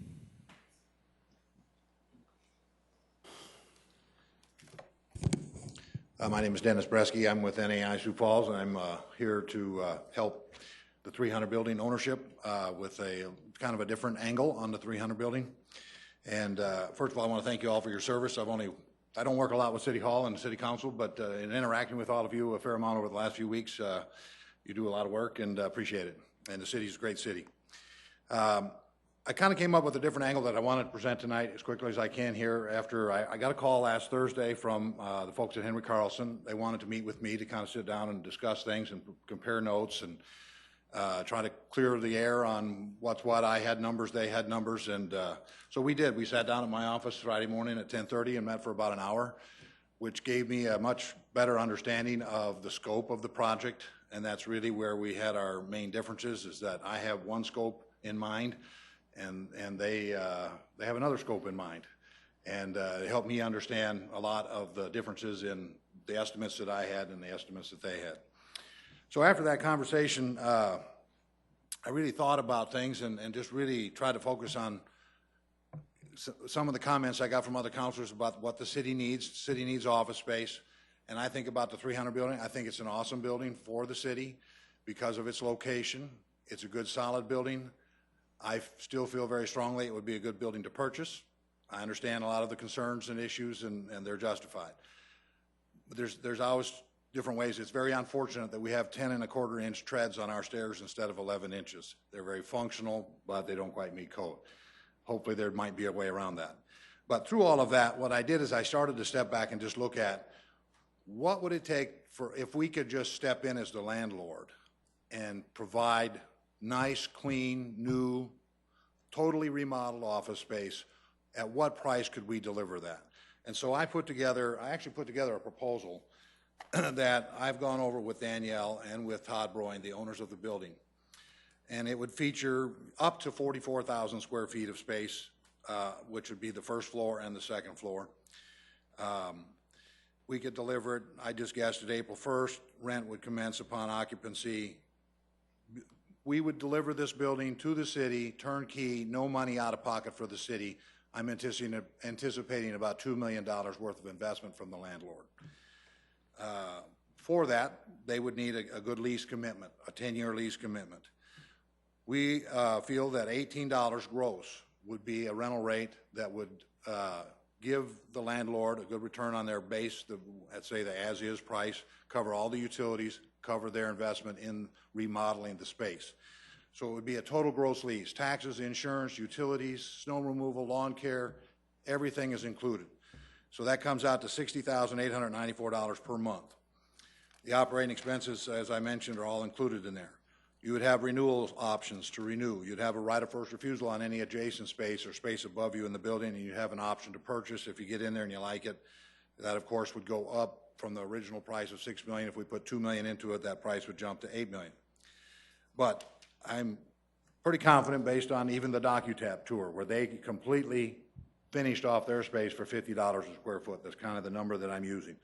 This offer would be contingent upon the city and the 300 building owners working together to come up with a plan where the space could be remodeled for that amount of money, although if it costs more, we could simply do that, have to increase the rate a little bit. But the scope of the project would have to be more in line with just providing nice, clean, functional office space, not a lot of the changes that were discussed with Henry Carlson there that they were asked to bid on. So I prepared, just to kind of roll this through in my mind, I prepared an analysis that shows, as best as I could estimate here with the information that I had, kind of the cash flow. I'm about cash flow. What's the money out of pocket on a monthly basis? So I met with Rex today and talked to him about this whole thing. He helped me hone in on $21.9 million would be the amount of the bond. 2.75%, I believe, is the city's cost of money. I use 20-year amortization. So given those terms, your monthly debt service would be, I might have to get my glasses on here, $118,000, I believe. Dennis, you're at about 20 seconds. What's that? 20 seconds to go. Okay, 1.4 annually. The difference is $65,000 a month between renting and making the mortgage payment. Just wanted to pass that along. Dennis, thank you very much. Is there anybody else who wants to engage the council on this topic? Welcome. Honestly, can't believe I'm getting up here, but Jeffrey Schmidt, City Planning Office. I've sat here all night and I've listened to everybody talk about morale and customers, and you read about it in the paper. I don't know if anybody's really from City Council talked to city staff, so I'll just talk about my personal experience. I don't know if anybody's actually been to my space. So our space floods. The mayor's been down there. When it rains, we flood. My floodplain maps have all been flooded out, which is really embarrassing. Okay? When it rains, and then we have to get the vents out, and we have to try to dry out our papers. It's very interesting down in the basement. We have kind of light. We've cut some holes in the wall and put some glass up so we have some indirect light. But otherwise, 9 hours of the day, I don't see daylight. We have 2 storage areas that flood completely, but that's better than the first 14 years that I got to spend upstairs. I was for 14 years next to the men's bathroom, and the walls leak.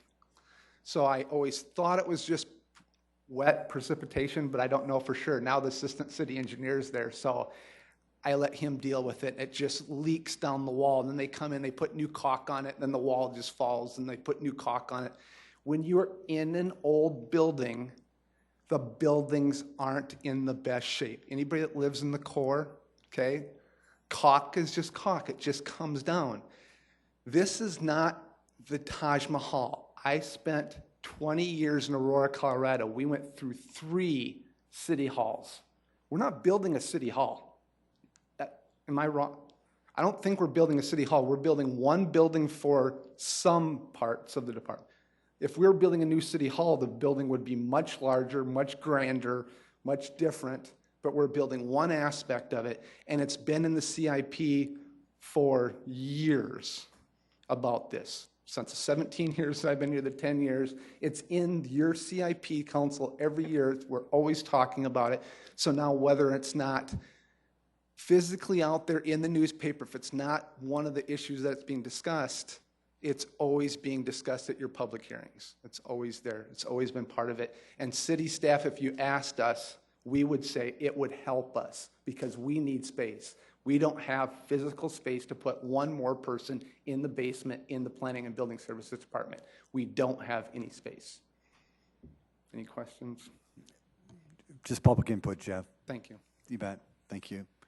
Welcome, folks.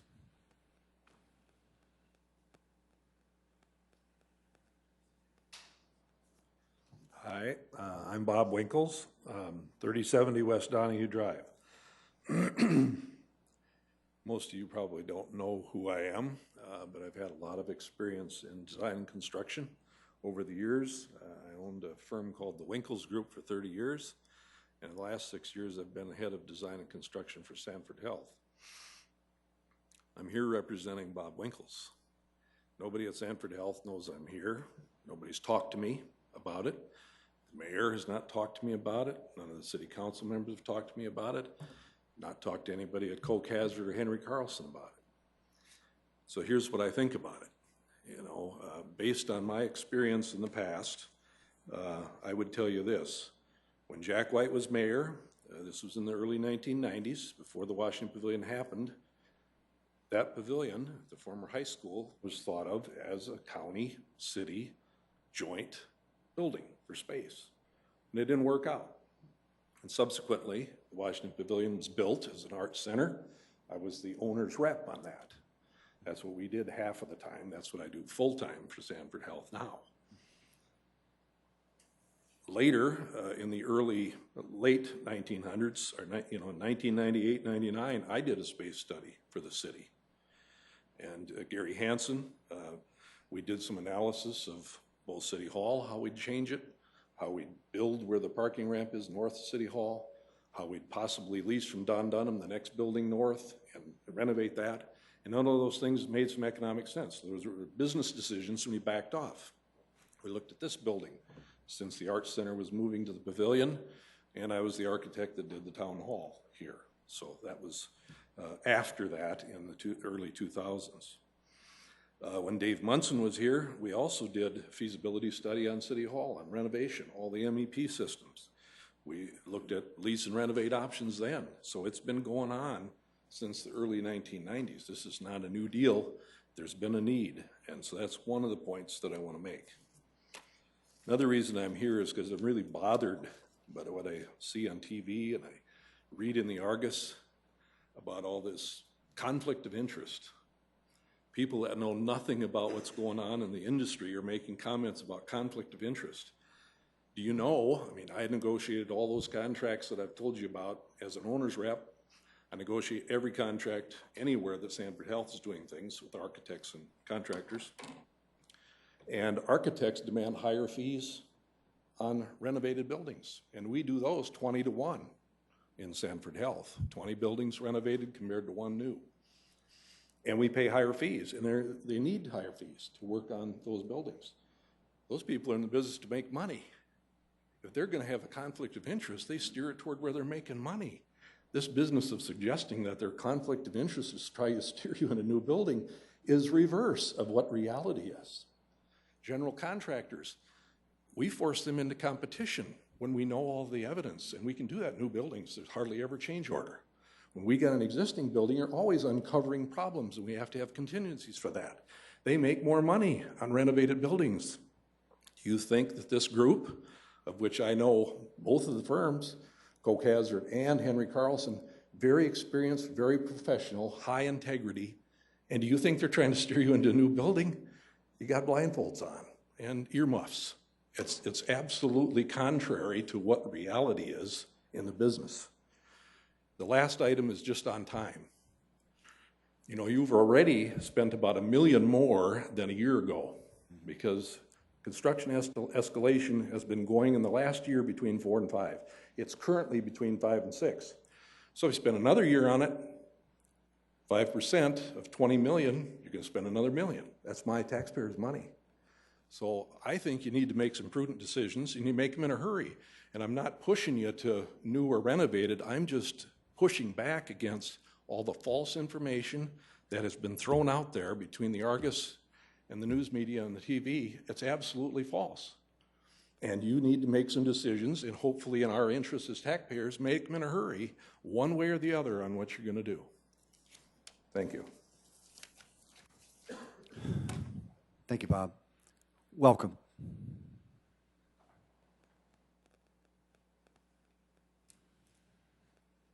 Good evening. My name is Rob Oliver. I currently serve as president of Augustana. I've been there for the last 12 years, and prior to that time, I was 28 years in the banking business.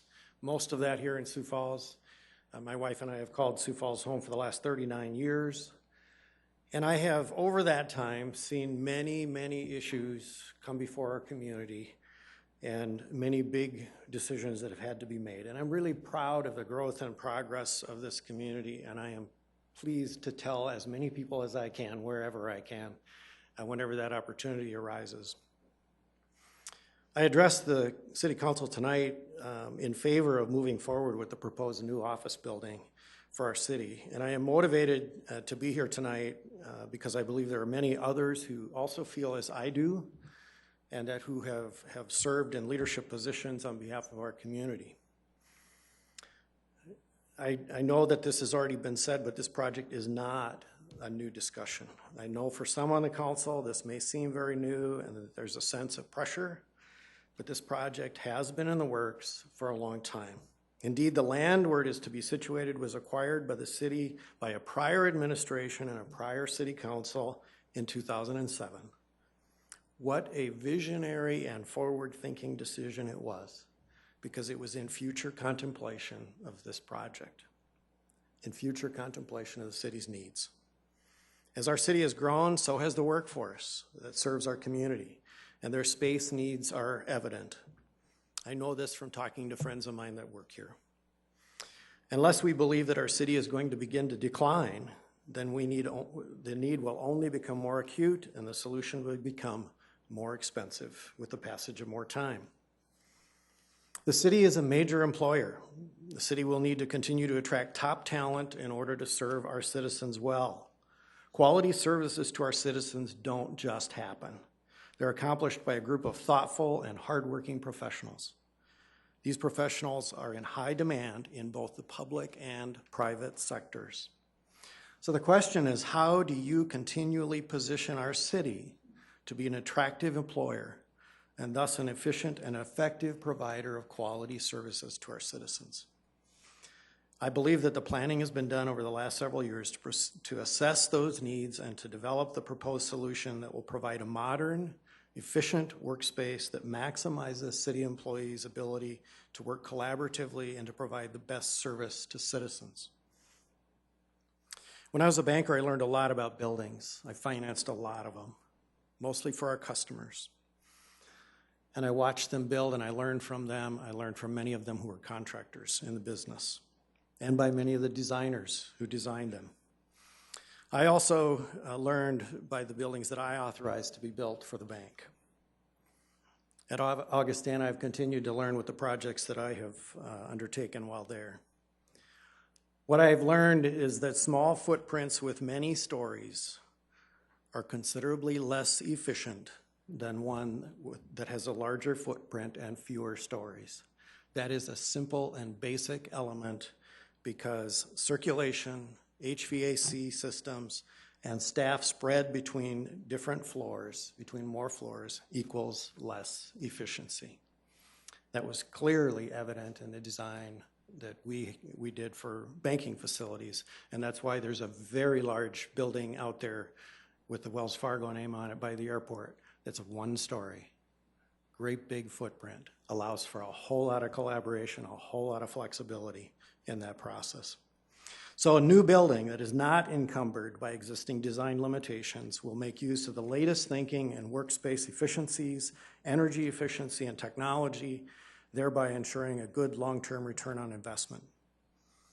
I do believe that the other options have been vetted properly by organizations with long track records of quality projects in our community, with reputations that precede them, and further vetted by a third party who examined their work.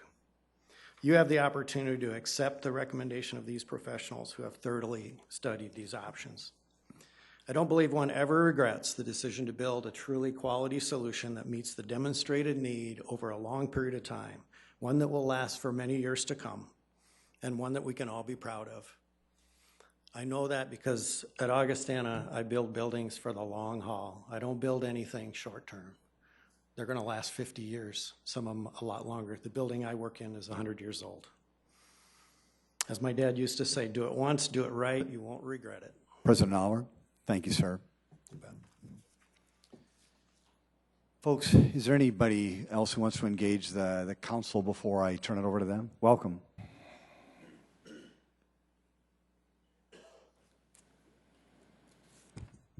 Thank you. My name is John Koch. I just want to speak on behalf of building this building. Clearly, Sioux Falls is growing. It's been growing for a long time. The needs assessment has been done. When looking at the option of remodeling a space, I just don't think that that has, a proper vision for what the future of this city is. I mean, this is one of the finest cities in one of the greatest nations that we've seen on this planet. And if we need a new administration building to step back in time and remodel a building, which, no offense to the owners, isn't that great of a space, seems to me to lack courage and conviction and optimism about the future of this city. So I would encourage you to go ahead with the plan as it is. Thank you. Thank you, John. Folks, last call. Welcome, sir.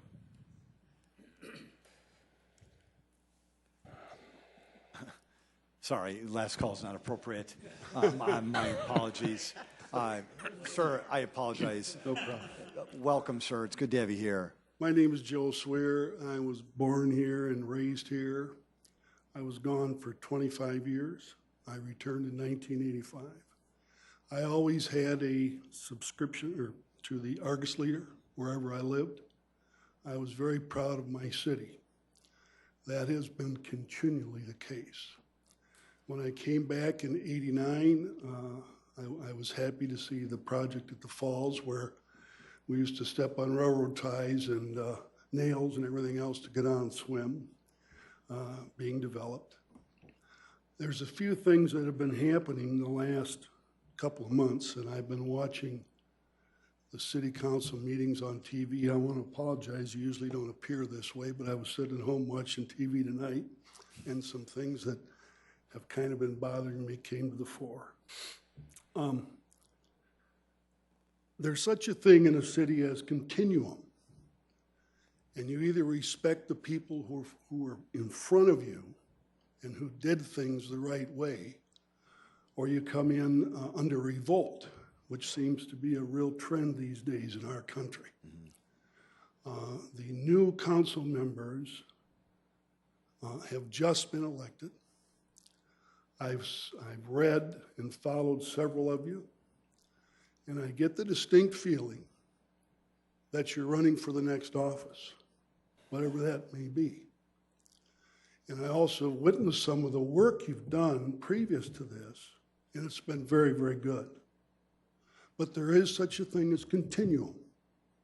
And the people that have come before you, all the way back to White, Munson, Gary, all of them, have done an excellent job and have worked with good councils. To go into a used building, and I give way to the man who came before the man from Augustana. I've retrofitted probably 10 buildings in my life. I built 7 or 8 new structures. Retrofitting is always, always, always a bigger problem. It is always, always more expensive. There was also a comment made tonight from the audience about kickbacks. And I defy anyone, for anyone in public service, I defy anyone to raise those questions in public without proof. I take that as a personal affront to my history in Sioux Falls. I take it as a personal affront to the city that I respect very much. And my wife said to me, "Where are you going?" And I said, "I'm putting on my shoes and going down." And I apologize if I sound too rough. But this building is like every other project I've seen in this city for the last 40 years that I've borne witness by long distance and by support and by talking to people back in my hometown. This building is way overdue. I don't know if it's been in the conversation for the last 10 years, but I grew up going to the city hall. This building is way overdue. And from what I've seen of the plans, they're very conservative. If you can build this is not Denver. I've seen that mausoleum. This is a very, very good, solidly planned building. And the contractors that you engaged in the conflict of interest, who better to look at retrofitting a competitive building than the people who have looked at the plans of a new building? So that's all I have to say. I thank you for your time. I'm going to go back to TV. Thank you, Joel. Appreciate it. Welcome. Hello, I'm Danielle Merrill, the owner of the 300 building. I'm a math person, and I want to just go back to the simple math, if we could. 40,000 square feet of finished space for $22 million.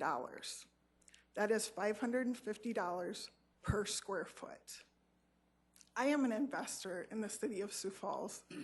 I work with building and developing properties.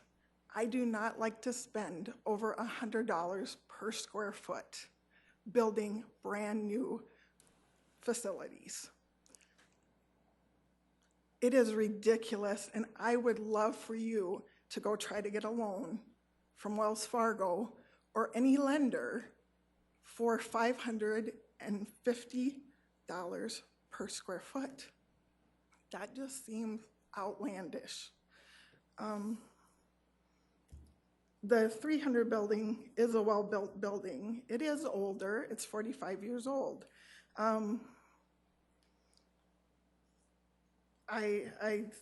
There's a lot of law firms. There's a lot of good companies, including my own businesses in there.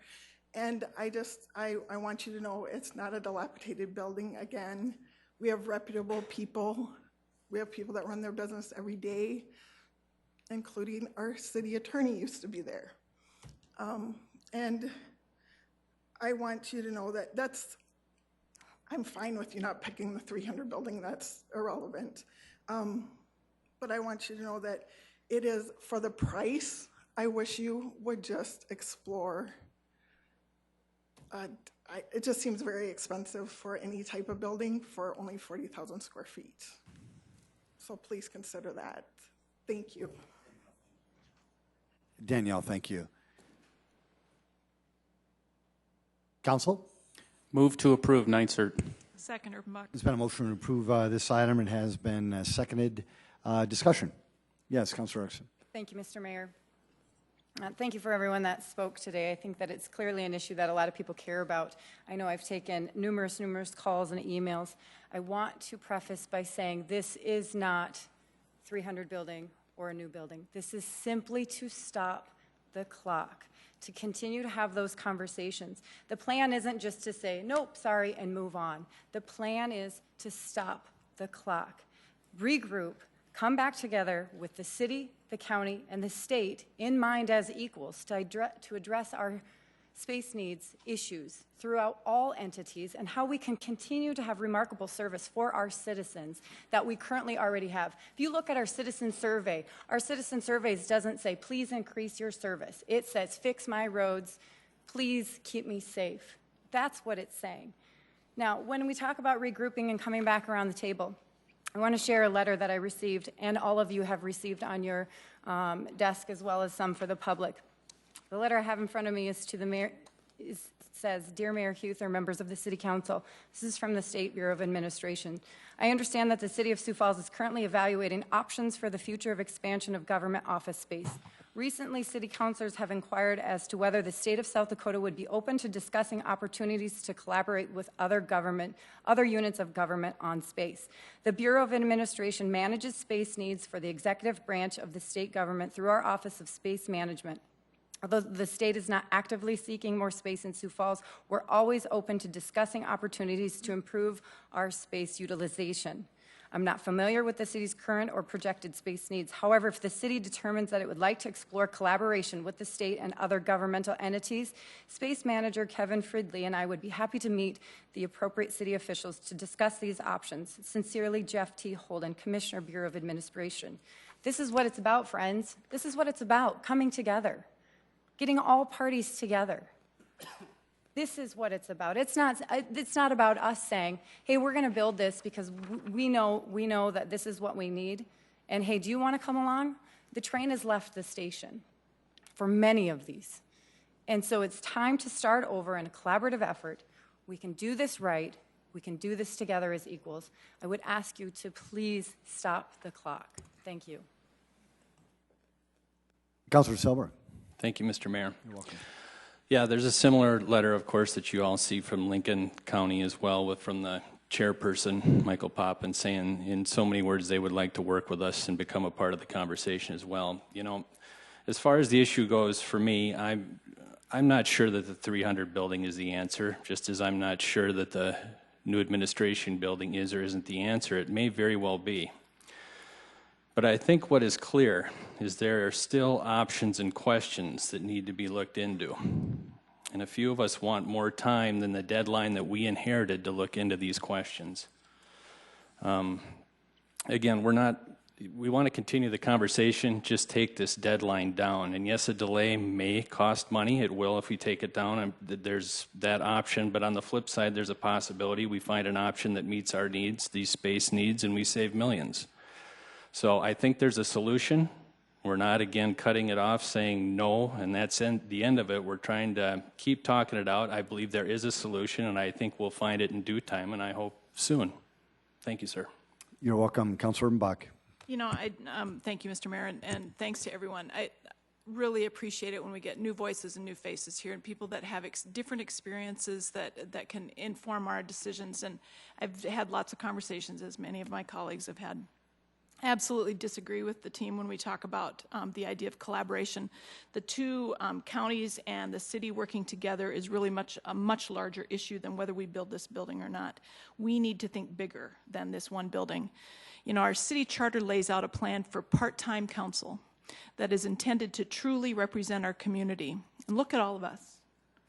We cover the gamut from small business owners to teachers and retired executives. We're a great cross-section of this community. But of this group, I think I'm the only person who currently spends 40-plus hours a week in a traditional large office setting. I've spent more than 8 years in what I affectionately call a cube farm. Rows and rows of cubicles full of my coworkers. Our offices were recently moved from a closed-in, dark space to a new building, which fortunately the walls weren't leaking, Jeff, to an open floor plan and with direct access to large windows. In the old space, there was dark paint on the walls. The tall, dark cubes blocked natural light, and the windows were reserved for people far enough up the food chain to deserve an office along the outside walls. That office style was something of a soul-sucking experience, I got to tell you. It's the kind of experience that new young employees avoid.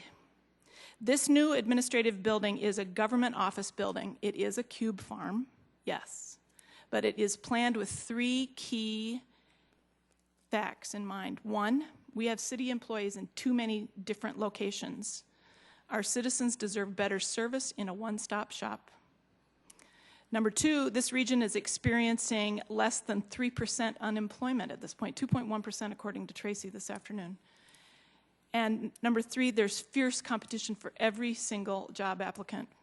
As much as a better work environment is great for our current city staff, I'm really not as concerned about these folks that are working for us now. I am much more concerned about those people who are coming after them, or that we hope that they're going to come after them. I've heard council members and citizens alike say that we need to contract out less of our work and assign more things like special engineering projects to our new city staff, to our own city staff. And I think that's a great idea, but where do you think those super specialized staff members are going to spend their work days, 40, 45, 50 hours a week? Think about it. What you're telling me is you want to hire top-notch young employees right out of high-cost graduate school. But then you're going to tell them, welcome to the team.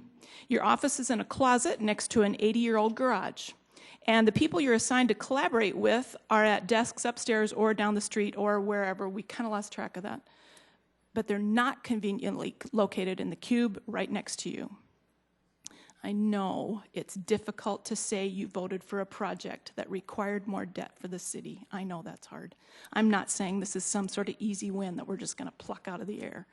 But what I am saying is that we are the city's current elected leaders. If we don't do this, who will? You know, and if we don't do it now, when will we do it? And how many more millions are we going to lose doing this? As much as I've heard against this building plan, and I've heard relatively little, honestly, I've heard equal amounts of feedback about moving the city forward and keeping up with the demands of this challenging new economy. This is the right thing to do to provide an even higher level of city services, and you know it's the right thing for city employees now and long into the future.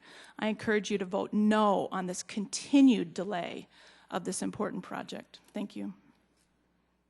Councilor Staley. I also have a letter from the Minnehaha County Commissioners to the City Council and Mayor. The Minnehaha County Commission would welcome the opportunity to meet with you, Lincoln County Commissioners, and the state of South Dakota to address our space needs. We believe that working together, we can solve our space needs and save tax dollars. From City Heiberger, their chair. I support this ordinance. And I will tell you that I have heard from a lot of people in our community, and in fact, I got a phone call last night from Gary Hansen calling me about his opinion on this building. I feel that we need some breathing space so we can make the best decision possible for the taxpayers while working for the quality workforce efficiency in city government. And it's kind of coming down, as we hear this, to the future employees. We have heard that this new building is going to house initially 90 to 100 employees. And what I would like to say is I would like to step back, and I think we should do an employee efficiency study.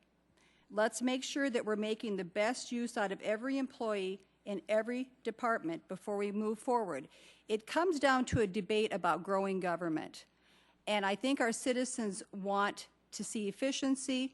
They also want to see good working environments for everyone. None of us want to see you living in a dungeon or working in a dungeon. But I think there are options out there. But right now, the issue for me is that we're in a time constraint. We've got an October 1st deadline. And I didn't like coming into office with that hanging over around my head, around my neck. And I think we have a right to break out of that so that we can look with ease at all the options available. So that is why I am supporting this ordinance. Thank you. Councilor Neisert. Let's be clear. We have time to do this right. Our space needs are not urgent. We are not bursting at the seams. We are not out of space. We need to stop the clock, start over, and bring our partners to the table. A cautious approach is prudent while we are in a period of uncertainty. Our sales tax growth is slowing and is below projections. We have an archive building commitment we may need to fulfill soon. The indoor pool is coming online, and we don't know what its operating costs are going to be. A repeal is not a permanent decision. It just stops the clock. It allows us to continue the conversation. It allows us time to work with our partners. It gives us the fresh start that we need. There is a better way forward. Let's start over with all of our partners, both counties in the state, from the very beginning, all parties at the table, working on our space needs together with the goal to save taxpayer dollars, improve service to citizens, and be a model to the rest of the state. Let's work together to find a plan that unifies and has the support of the administration, the entire council, and the citizens. We have one chance to do this right.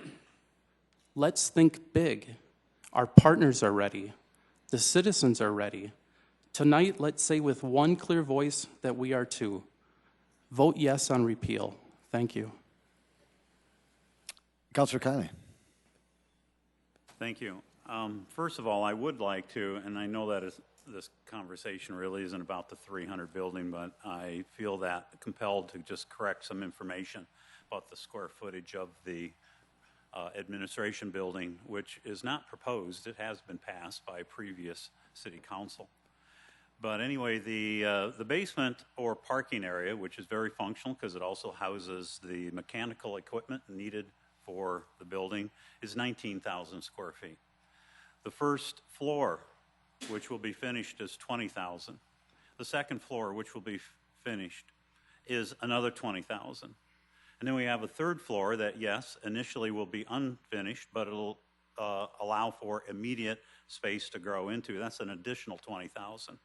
So just right there, there's 79,000 square feet of building that we are constructing, with a future fourth floor with an additional 20,000 square feet, which would be able to meet even further into the future the needs of this city. As a result of an opinion that had been sent to all of us council members, I drafted my own opinion, which I had sent back, and I would like to share that with the full council and with the members here in the audience as well as the people at home. But the City of Sioux Falls currently is debating the need for and timing of a new city administration building proposed to be built in downtown Sioux Falls. The city certainly needs the space now, and the need is going to increase as we continue to grow at the rapid rate of more than 3,000 additional citizens per year. Adding 45,000 to 50,000 citizens as we have in the past 15 years with no end of the growth in sight logically will require additional city staff members to meet the needs of a growing community. Technology alone cannot accommodate the fast growth our wonderful city is experiencing without the addition of personnel. Technology can add to efficiencies, but it cannot perform all tasks required in an effective city government. You still need people to use the technology, and my experience is most people prefer to work with humans, not automated systems or programs. Currently, the city has locked in prices for the cost to build the new city administration building. The prices have been locked in, but the guaranteed prices will be expired if this project is stopped now. Delay in building will simply pass the buck to future city councils, with the likelihood of the cost of building escalating in the millions, thus increasing the debt our city will be forced to carry. In addition to the inflation of construction costs, the city will continue to spend money on lease space. Currently, rent for the 100 South Dakota Avenue building costs taxpayers $120,000 per year, and rent costs are bound to increase as the need for space increases and the cost of leasing escalates along with the cost of everything else. When you lease, you build equity for a landlord, not for you. In this case, we are not building equity for the city, and certainly not the citizens of Sioux Falls. The new city administration building will cost $21.9 million to construct. That amount includes final design, construction, furnishing the building, professional fees, contingency, Dakota Avenue parking improvements at a cost of $150,000, and $300,000 for improvements to Van Ness Park. Once again, all of those are included in the overall cost of $21.9. The proposed building will include the ability to add a future fourth floor, as I've already mentioned, which will not only meet our needs today, but also meet the needs of the city for the next 50 years and beyond. The best part, it will be constructed at today's costs, not at future inflated costs. Some city councilors desire to slow things down and have additional conversation. Let me assure you, those conversations have been taking place since 2007. Space needs assessments were conducted by the city in 2007 and 2012. Alternatives to building new have been researched from 2012 to present, with the most recent alternative research being the 300 North Dakota Avenue building. Other buildings researched in the past include First Dakota building at 9th and Main, DM&E building at 8th and Phillips, the 100 South Dakota building we are currently leasing, buildings at 120 and 122 South Phillips Avenue, the Communication Services for the Deaf campus, and the former Joe Foss School on North Cliff. Additionally, Councilors Rolfing, Anderson Jr., and I joined the Administrative Building Advisory Team back in March of 2015, and the project was presented to the entire City Council in April of 2015, with the project funding approved in April of 16.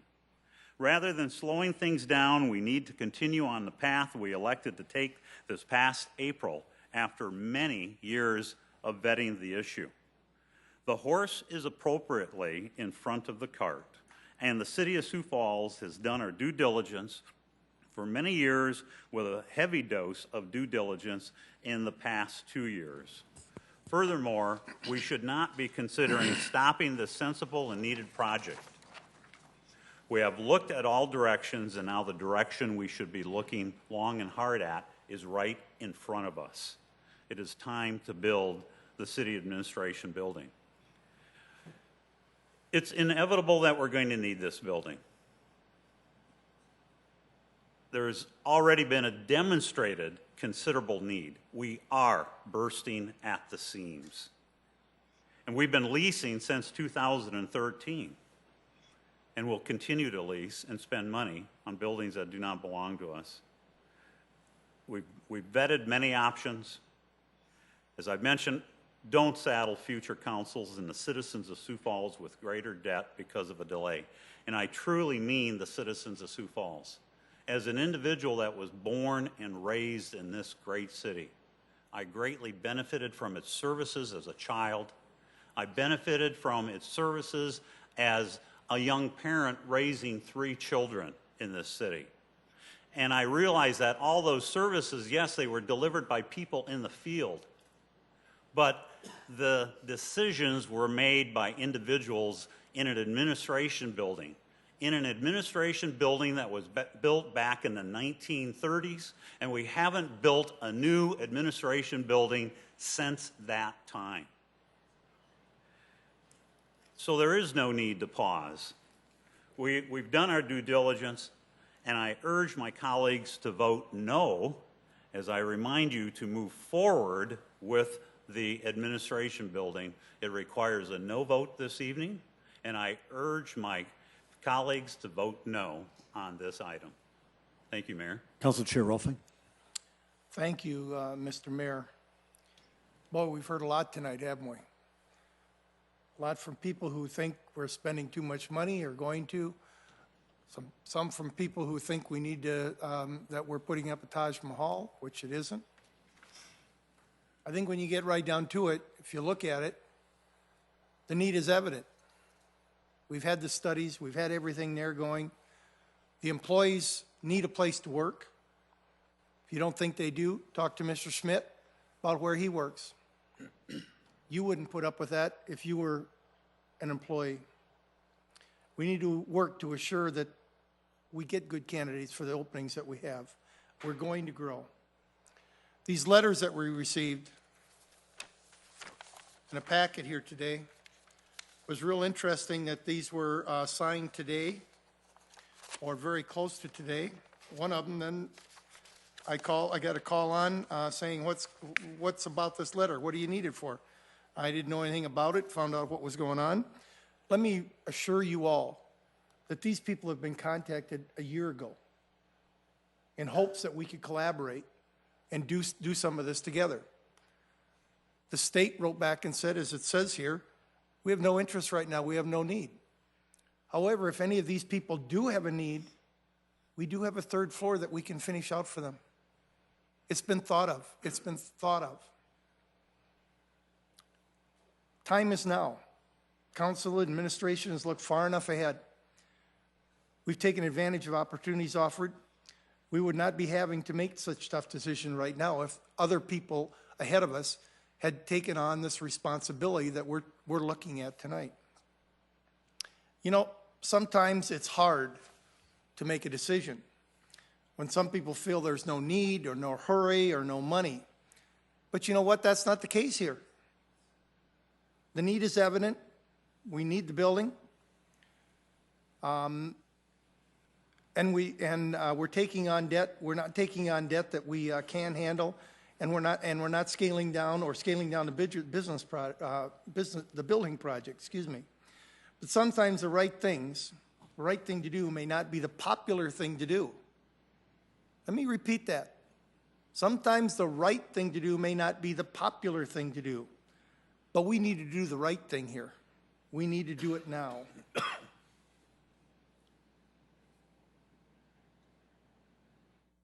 I'm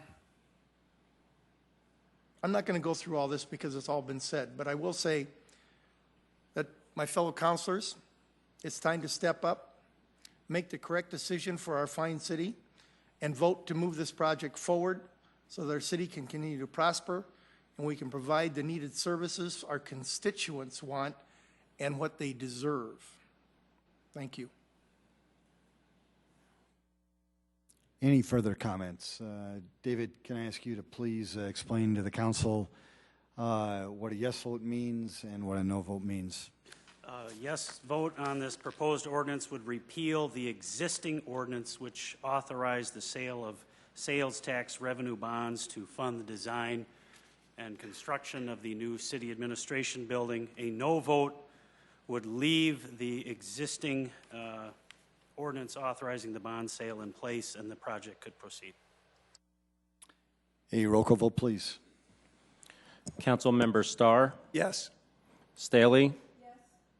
Erickson? Erpenbach? No. Kiley? No. Nitzert? Yes. Rolfing? No. Selberg? Yes. That is passed 5-3. Item 41. Item 41, set a date of hearing and second reading for Tuesday, August 2nd, 2016 at 7 p.m. for item 41. An ordinance of the City of Sioux Falls, South Dakota, rezoning property at 810 South 10th Avenue from the RD1 Twin Home Duplex Residential Suburban District to the RT1 Single Family Residential Traditional District, petition number 4722-2016, and amending the official zoning map of the City of Sioux Falls. Planning Commission recommends approval 8-0. Jason Bieber representing Planning and Building Services. This is an application by Dan Parker. It is located at the northeast corner of South 10th Avenue and East 16th Street. It's roughly 0.13 acres, a currently vacant lot. The proposal is to construct a single-family home on this small lot. Council? Move approval, Rolfing. Second, Selberg. It's been a motion. I'm sorry. Move for second reading to be held on August 2nd at 7 p.m. Councilor Rolfing has made a motion to set the date of hearing, seconded by Councilor Kiley.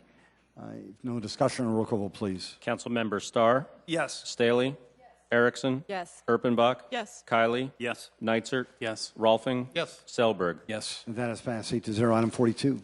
Item 42, set a date of hearing and second reading for Tuesday, August 2nd, 2016 at 7 p.m. for item 42, an ordinance of the City of Sioux Falls, South Dakota, rezoning property at West 5th Street and east of North Marion Road from the O Office District to the CN Conservation District, petition number 4746-2016, and amending the official zoning map of the City of Sioux Falls. Planning Commission recommends approval 8-0.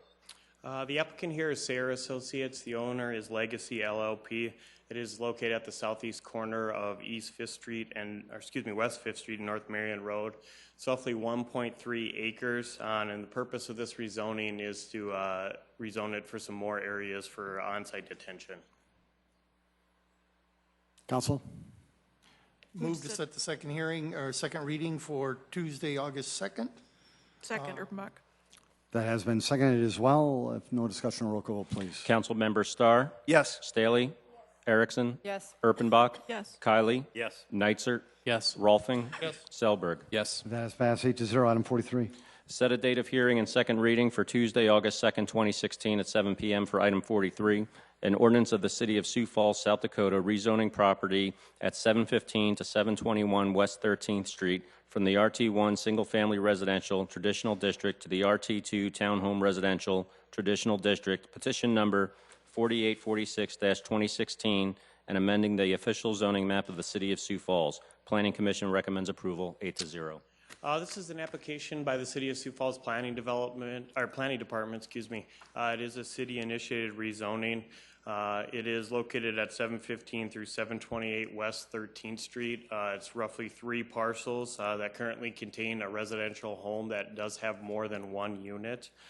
The proposal is to rezone this to the RT2 district. This district does allow these homes that have been converted to more than 1 unit. Council? Move to set the date of hearing. Erpenbach. Second, Erickson. There's been a motion to set the date of hearing. It has been seconded. No discussion, roll call vote, please. Councilmember Starr? Yes. Staley? Erickson? Yes. Erpenbach? Yes. Kylie? Yes. Neitzer? Yes. Rolfing? Yes. Selberg? Yes. That has passed 8-0. Item 44. Set a date of hearing and second reading for Tuesday, August 2nd, 2016 at 7 p.m. for item 44, an ordinance of the City of Sioux Falls, South Dakota, rezoning property at 301 South Prairie Avenue from the RT2 Townhome Residential Traditional District to the LW Live Work District, petition number 4847-2016, and amending the official zoning map of the City of Sioux Falls. Planning Commission recommends approval, 8-0. This is also an application by the Planning Department. It's located at 301 South Prairie Avenue. The house currently does contain an office on the main floor and also an apartment on the second floor. The Planning Department is proposing to rezone this to the Live Work District, and this would allow that office on the main floor as well as a residential unit above it. Move to set second reading for Tuesday, August 2nd. Second, Erickson. It's been a motion to set that date of hearing. It has been seconded. If no discussion, roll call vote, please. Councilmember Starr? Yes. Staley? Erickson? Yes. Erpenbach? Yes. Kylie? Yes. Neitzer? Yes. Rolfing? Yes. Selberg? Yes. That is passed 8-0. Item 45. Set a date of hearing and second reading for Tuesday, August 2nd, 2016 at 7 p.m. for item 45, an ordinance of the City of Sioux Falls, South Dakota, rezoning property at 421 West 7th Street from the RT1 Single Family Residential Traditional District to the S1 General Institutional District, petition number 4848-2016, and amending the official zoning map of the City of Sioux Falls. Planning Commission recommends approval, 8-0. This is, once again, a city-initiated rezoning by the Planning Department. As you can see, it's located just west of Minnesota Avenue, kind of west of our Dakota Avenue parking ramp. It currently contains the Family Connection business, which is a temporary housing for families with loved ones in prison. This proposed S1 institutional district will allow them to continue to operate business as they have been doing for many years. Council? Move to set the date of hearing. Erpenbach. Second, Erickson. Been a motion to set that date of hearing. It has been seconded. No discussion, roll call vote, please. Councilmember Starr? Yes. Staley? Erickson? Yes. Erpenbach? Yes. Kylie? Yes. Neitzer? Yes. Rolfing? Yes. Selberg? Yes. That has passed 8-0. Thank you. Item 46. Set a date of hearing and second reading for Tuesday, August 2nd, 2016 at 7 p.m. for item 46. An ordinance of the City of Sioux Falls, South Dakota, rezoning property at 1215 East 28th Street from the RS Single Family Residential Suburban District to the RD1 Twin Home Duplex Residential Suburban District, petition number 4849-2016, and amending the official zoning map of the City of Sioux Falls. Planning Commission recommends approval, 8-0. This is once again another city-initiated rezoning. It's located 1 block east of Cliff Avenue on 28th Street. It currently contains a house with 2 units. Therefore, we're proposing to rezone it to the RD1 district that will allow them to continue to use the duplex as they have. Move to set second reading on August 2nd, 2016. Been a motion to set that second reading, and it has been seconded. Roll call vote, please. Councilmember Starr? Yes. Staley? Yes. Erickson? Yes. Erpenbach? Yes. Kylie? Yes. Neitzer? Yes. Rolfing? Yes. Selberg? Yes. That is passed 8-0. Item 47. Set a date of hearing and second reading for Tuesday, August 2nd, 2016 at 7 p.m. for item 47. An ordinance of the City of Sioux Falls, South Dakota, rezoning property at 724 East 8th Street from the RT1 Single Family Residential Traditional District to the C2 Commercial Neighborhood and Streetcar District, petition number 4850-2016, and amending the official zoning map of the City of Sioux Falls. Planning Commission recommends approval 8-0. This is once again a city-initiated rezoning. It's located east of downtown on A Street. It is the old janitor closet building. A portion of it was zoned RT1 when Shape Places became effective, and as you can see by the aerial, it contains the warehouse of the old janitor closet building. So we are correcting that to make it all same zoning district. Move to set the date of hearing, Erpenbach. Second, Selberg. Been a motion to set that second reading. Has been seconded. A roll call vote, please. Councilmember Starr? Yes. Staley? Yes. Erickson? Yes. Erpenbach? Yes. Kylie? Yes. Neitzer? Yes. Rolfing? Yes. Selberg? Yes. That is passed 8-0. Item 48. Set a date of hearing and second reading for Tuesday, August 2nd, 2016 at 7 p.m. for item 48. An ordinance of the City of Sioux Falls, South Dakota, rezoning property at 3301 North Aurora Circle from the RS Single Family Residential Suburban District to the RD1 Twin Home Duplex Residential Suburban District. Petition number 4851-2016, and amending the official zoning map of the City of Sioux Falls. Planning Commission recommends approval 8-0. This is our final city-initiated rezoning of the night here. This is 3301 North Aurora Circle, just east on North Marion Road. It's the last vacant lot of this development. It had a previous conditional use under the old ordinance. Therefore, we are rezoning this to the RD1 to allow them to construct the last twin home in this development. Council? Move to set second reading for Tuesday, August 2nd. Second, Erpenbach. Been a motion to set that date of hearing and has been seconded. Roll call vote, please. Councilmember Starr? Yes. Staley? Yes. Erickson? Yes. Erpenbach? Yes. Kylie? Yes. Neitzer? Yes. Rolfing? Yep. Selberg? Yes. That is passed 8-0. Item 49. Set a date of hearing and second reading for Tuesday, August 2nd, 2016 at 7 p.m. for item 49. An ordinance of the City of Sioux Falls, South Dakota, rezoning property at 5000 West 26th Street from the O Office District to the C3 Commercial Community District, petition number 4867-2016, and amending the official zoning map of the City of Sioux Falls. Planning Commission recommends approval 8-0. The applicant here is Paul Reynolds. The owner is St. Michael's Parish. Is located just to the north of northeast of the Hy-Vee there on 26 and Marion. It's roughly 0.06 acres. We've seen this project quite a bit. It's the proposed tires store. As they are getting farther along in design and development, they needed an additional 10 feet to the west, so they are coming back to rezone that 10-foot by 317-foot strip to incorporate it as part of their new store and parking lot. Council? Move to set the date of hearing for August 2nd. Second, Erickson. Been a motion to set that date of hearing and has been seconded. A roll call vote, please. Councilmember Starr? Yes. Staley? Yes. Erickson? Yes. Erpenbach? Yes. Kylie? Yes. Neitzer? Yes. Rolfing? Yes. Selberg? Yes. That has passed 8-0. Thank you. Item 50. Set a date of hearing and second reading for Tuesday, August 2nd, 2016 at 7 p.m. for item 50, an ordinance of the City of Sioux Falls, South Dakota, rezoning property at 1800 West 41st Street from the RD1 Twin Home Duplex Residential Suburban District to the C2 Commercial Neighborhood and Streetcar District. Petition number 4870-2016, and amending the official zoning map of the City of Sioux Falls. Planning Commission recommends approval 7-1. The applicant and owner here is Bruce Narrison with Will City Auto. It's located at that northwest corner of 41st and Glendale Avenue. As you can see, most of it is currently the location of their existing Will City Auto. The purpose of this rezoning is Will City Auto is looking at constructing a new office building. They're proposing to tear down two houses, both to the north, and then redevelop the lot for their proposed building and additional display and employee parking spaces. As you can see on the site plan, they will be required the level C buffer yard on the north and along the east side. Thanks, Jason. Question, Mr. Mayor. Councilor Erickson. I just have a question in regards to any neighborhood feedback in regards to this particular item. I know that we've talked about, as we creep into the neighborhood. We've seen it over time. And so I'm curious if there's any neighborhood feedback, and same old question, how far do we intend to go into the neighborhood?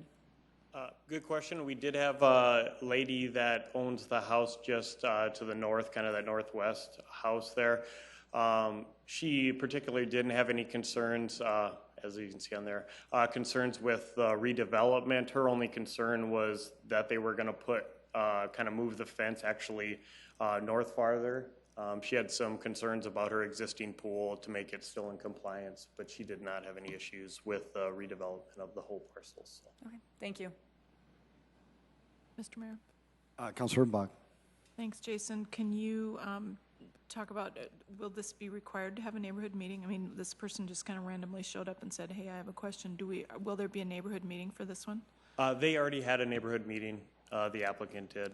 Okay. We usually suggest, for especially with ones where they're creeping into the neighborhood, we usually suggest that they have one. I don't think they had many people show up, and there wasn't any opposition. We didn't receive any calls or just that one. A lot of rentals around there? Must be. I'm not sure. Would we, I know it's repetitive, but again, we have new council members. When this one comes to second reading, can we look at that map again of 41st Street and just compare where those lines are for commercial and all of that? And there it is. Wow, Yep, that was magical. we made this map. This one's a little bit different. I don't know if we really want to get into it. I'll go real quick through it. We did have two areas of this rezoning. Area 1 is an area that's already being utilized by Will City Motors. However, it was misidentified as part of Shade Places. So we are recommending approval of Area 1 because it's been utilized as a motor vehicle area since 2011.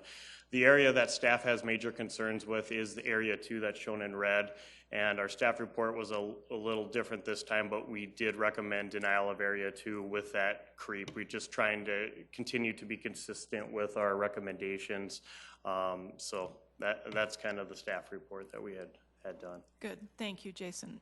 I would move approval of, setting the second reading. Councilor Buck, thank you. Second. Thank you, Councilor Vice Chair Kiley. Roll call vote, please. Councilmember Starr? Yes. Staley? Yes. Erickson? Yes. Erpenbach? Yes. Kiley? Yes. Nitzert? Yes. Rolfing? Yes. Selberg? Yes. That is passed 8-0. Item 51. Set a date of hearing and second reading for Tuesday, August 2nd, 2016 at 7 p.m. for item 51.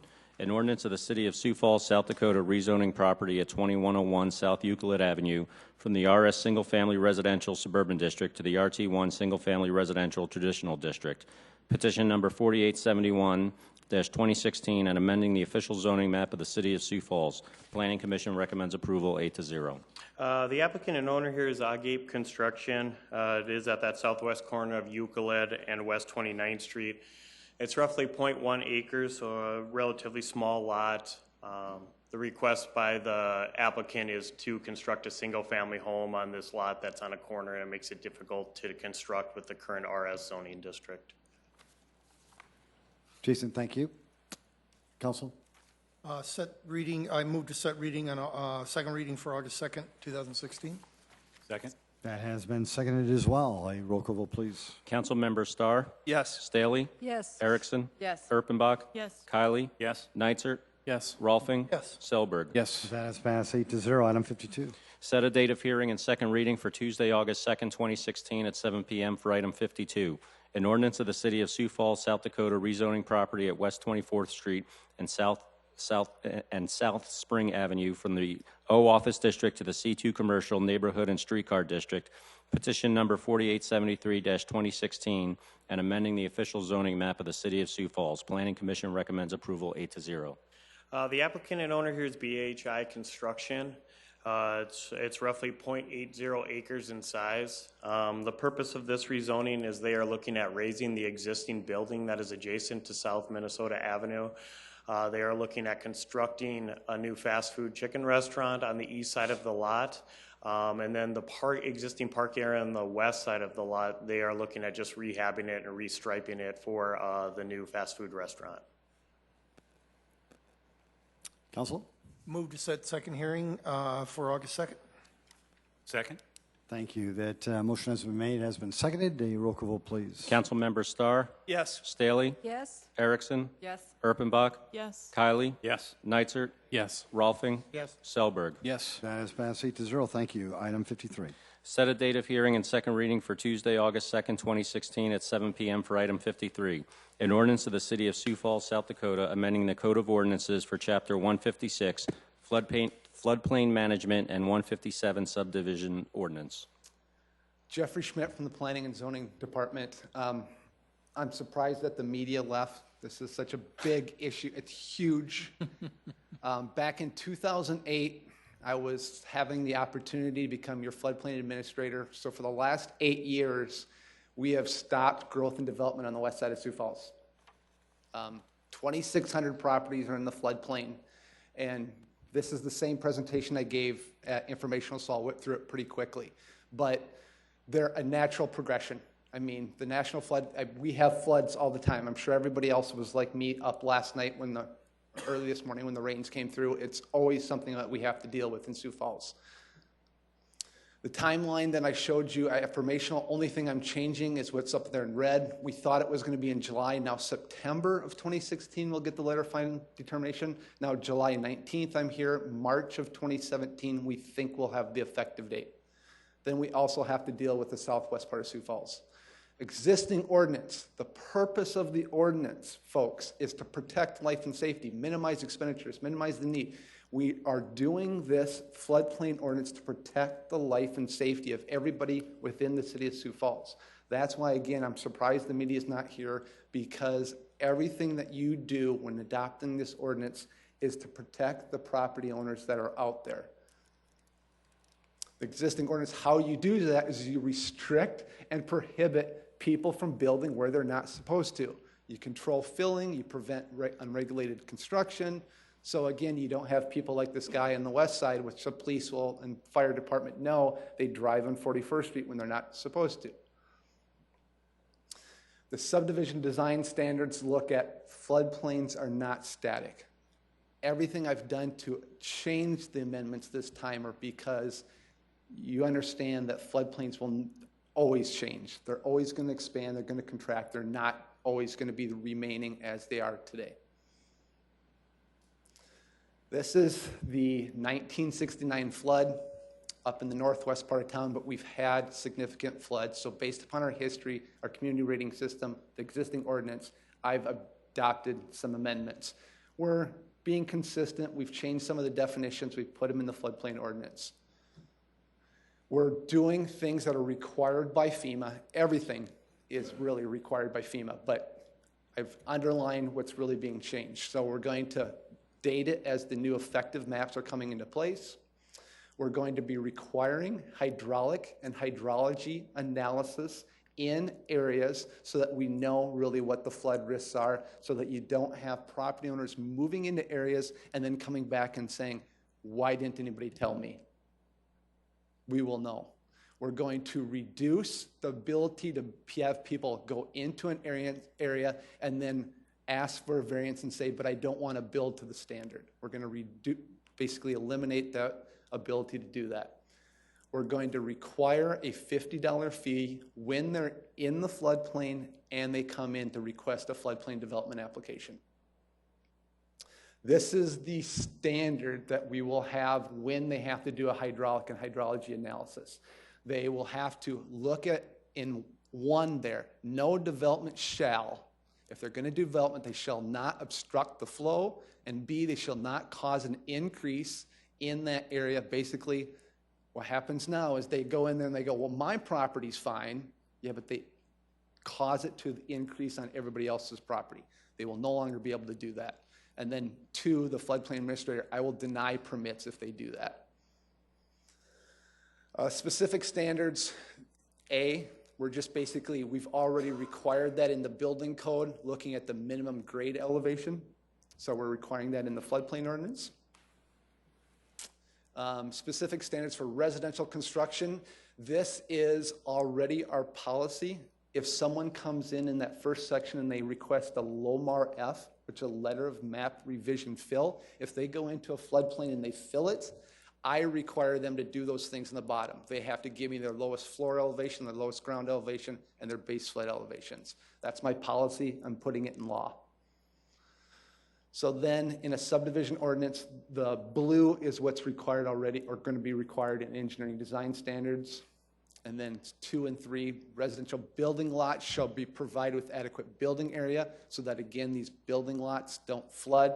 And then we don't want streets and sidewalks also to be increasing the flood levels. In engineering design standards with Lance Weatherly, he's going to be doing this standard. This is new because it's all underlined. You can see the floodplain area in the middle. That's what's always been regulated. This is new. What happens if someone goes 6 inches? They go just outside of the floodplain. Remember, they're not static. Shouldn't we look at areas that are just outside the floodplain and try to protect those property owners also? So on the right-hand side, you see that I'm saying, if you're within 100 feet, I want to look at your property. Or on the left-hand side, if you're within a 10-foot increase or decrease of a floodplain, I'm looking at your property also. So I'm not just going to let you build right next to the floodplain and pretend like you're never going to have a flood risk. I'm going to always be looking at what the restrictions are and how much risk you're going to have to that property. This one's a housekeeping measure. Earlier in the ordinance, we said that floodproofing was not allowed, but then in the ordinance, we say floodproofing is allowed. So I corrected it and put it all in one section that floodproofing is allowed as long as you do these things. And I think in conclusion, I went back and said, floodplain management, remember, we're trying to protect human life, minimize expenditures, minimize the need. And if there's any questions or comments, this was first reading. Thanks, Jeff. Appreciate it. Council, yes, Councilor Jefferson. I do have one question. We talked a little bit last time about the hydraulics. Yes, study. H&H. Thank you. That's easier for me to remember. Yes, me too. Is that the study that will determine if the city needs to purchase any houses or remove any houses or do anything along those lines? I know there's been a little bit of talk about that. No. One area. These are, if a new development comes into an area, we're going to do the H&H preventatively. Okay. So we won't have to buy houses. But if they come into a new subdivision, that houses aren't going to be built, but there's basically, they're saying they're going to build houses in these areas, we're going to do the H&H beforehand so they can't say, we're going to put houses here and then we're dealing with the problems afterwards. Right. We're going to analyze it and prove that they didn't do it too much of a risk. Right. So what's the name of the study that was, I know that there was a study that was in the southwest part of town. Yeah, there we did an H&H after the fact to find out what the hydraulics and hydrology were. And that's basically, hydraulics and hydrology is how much flow and at what velocity. So what's the rise and how much force is going through there. And is that study done yet or no? Yes, it's done. We completed that study in the southwest part of town. 69th, 57th, Marion Road, Galway, Grinnell. We completed that basically in spring of 2015. We presented it to the neighbors in December of 2015. And then in May of 2016, we were out there again to the property owners. Of the 300 property owners that we think were in the floodplain, we got all but 10 out of the floodplain. All right. So I know there's been talk, though, of having a couple that are in right next door to it. Correct. We're still working on those. Thank you. Yep. Councilor Neitzer. First of all, I want to thank you for codifying some of these policies that you have. That's a good thing. And also for the Board of Adjustment change. I mean, having been on the Board of Adjustment, you know the problems we got into with granting of variances, floodplain variances. So that's a good thing. So as far as the permit fee goes, so when somebody comes in to get a building permit, are you looking at every single building permit to see if they're in the special flood hazard area, or is that only certain times? How does that work? Currently, I look at every single building permit, but it's really whether or not they're in a special flood hazard area or not. So as the floodplain administrator, I have to look at every single one. But the techs don't necessarily look at whether they're in the special flood hazard area or not. I have to go out there and regulate and then make the determination if they're in or not.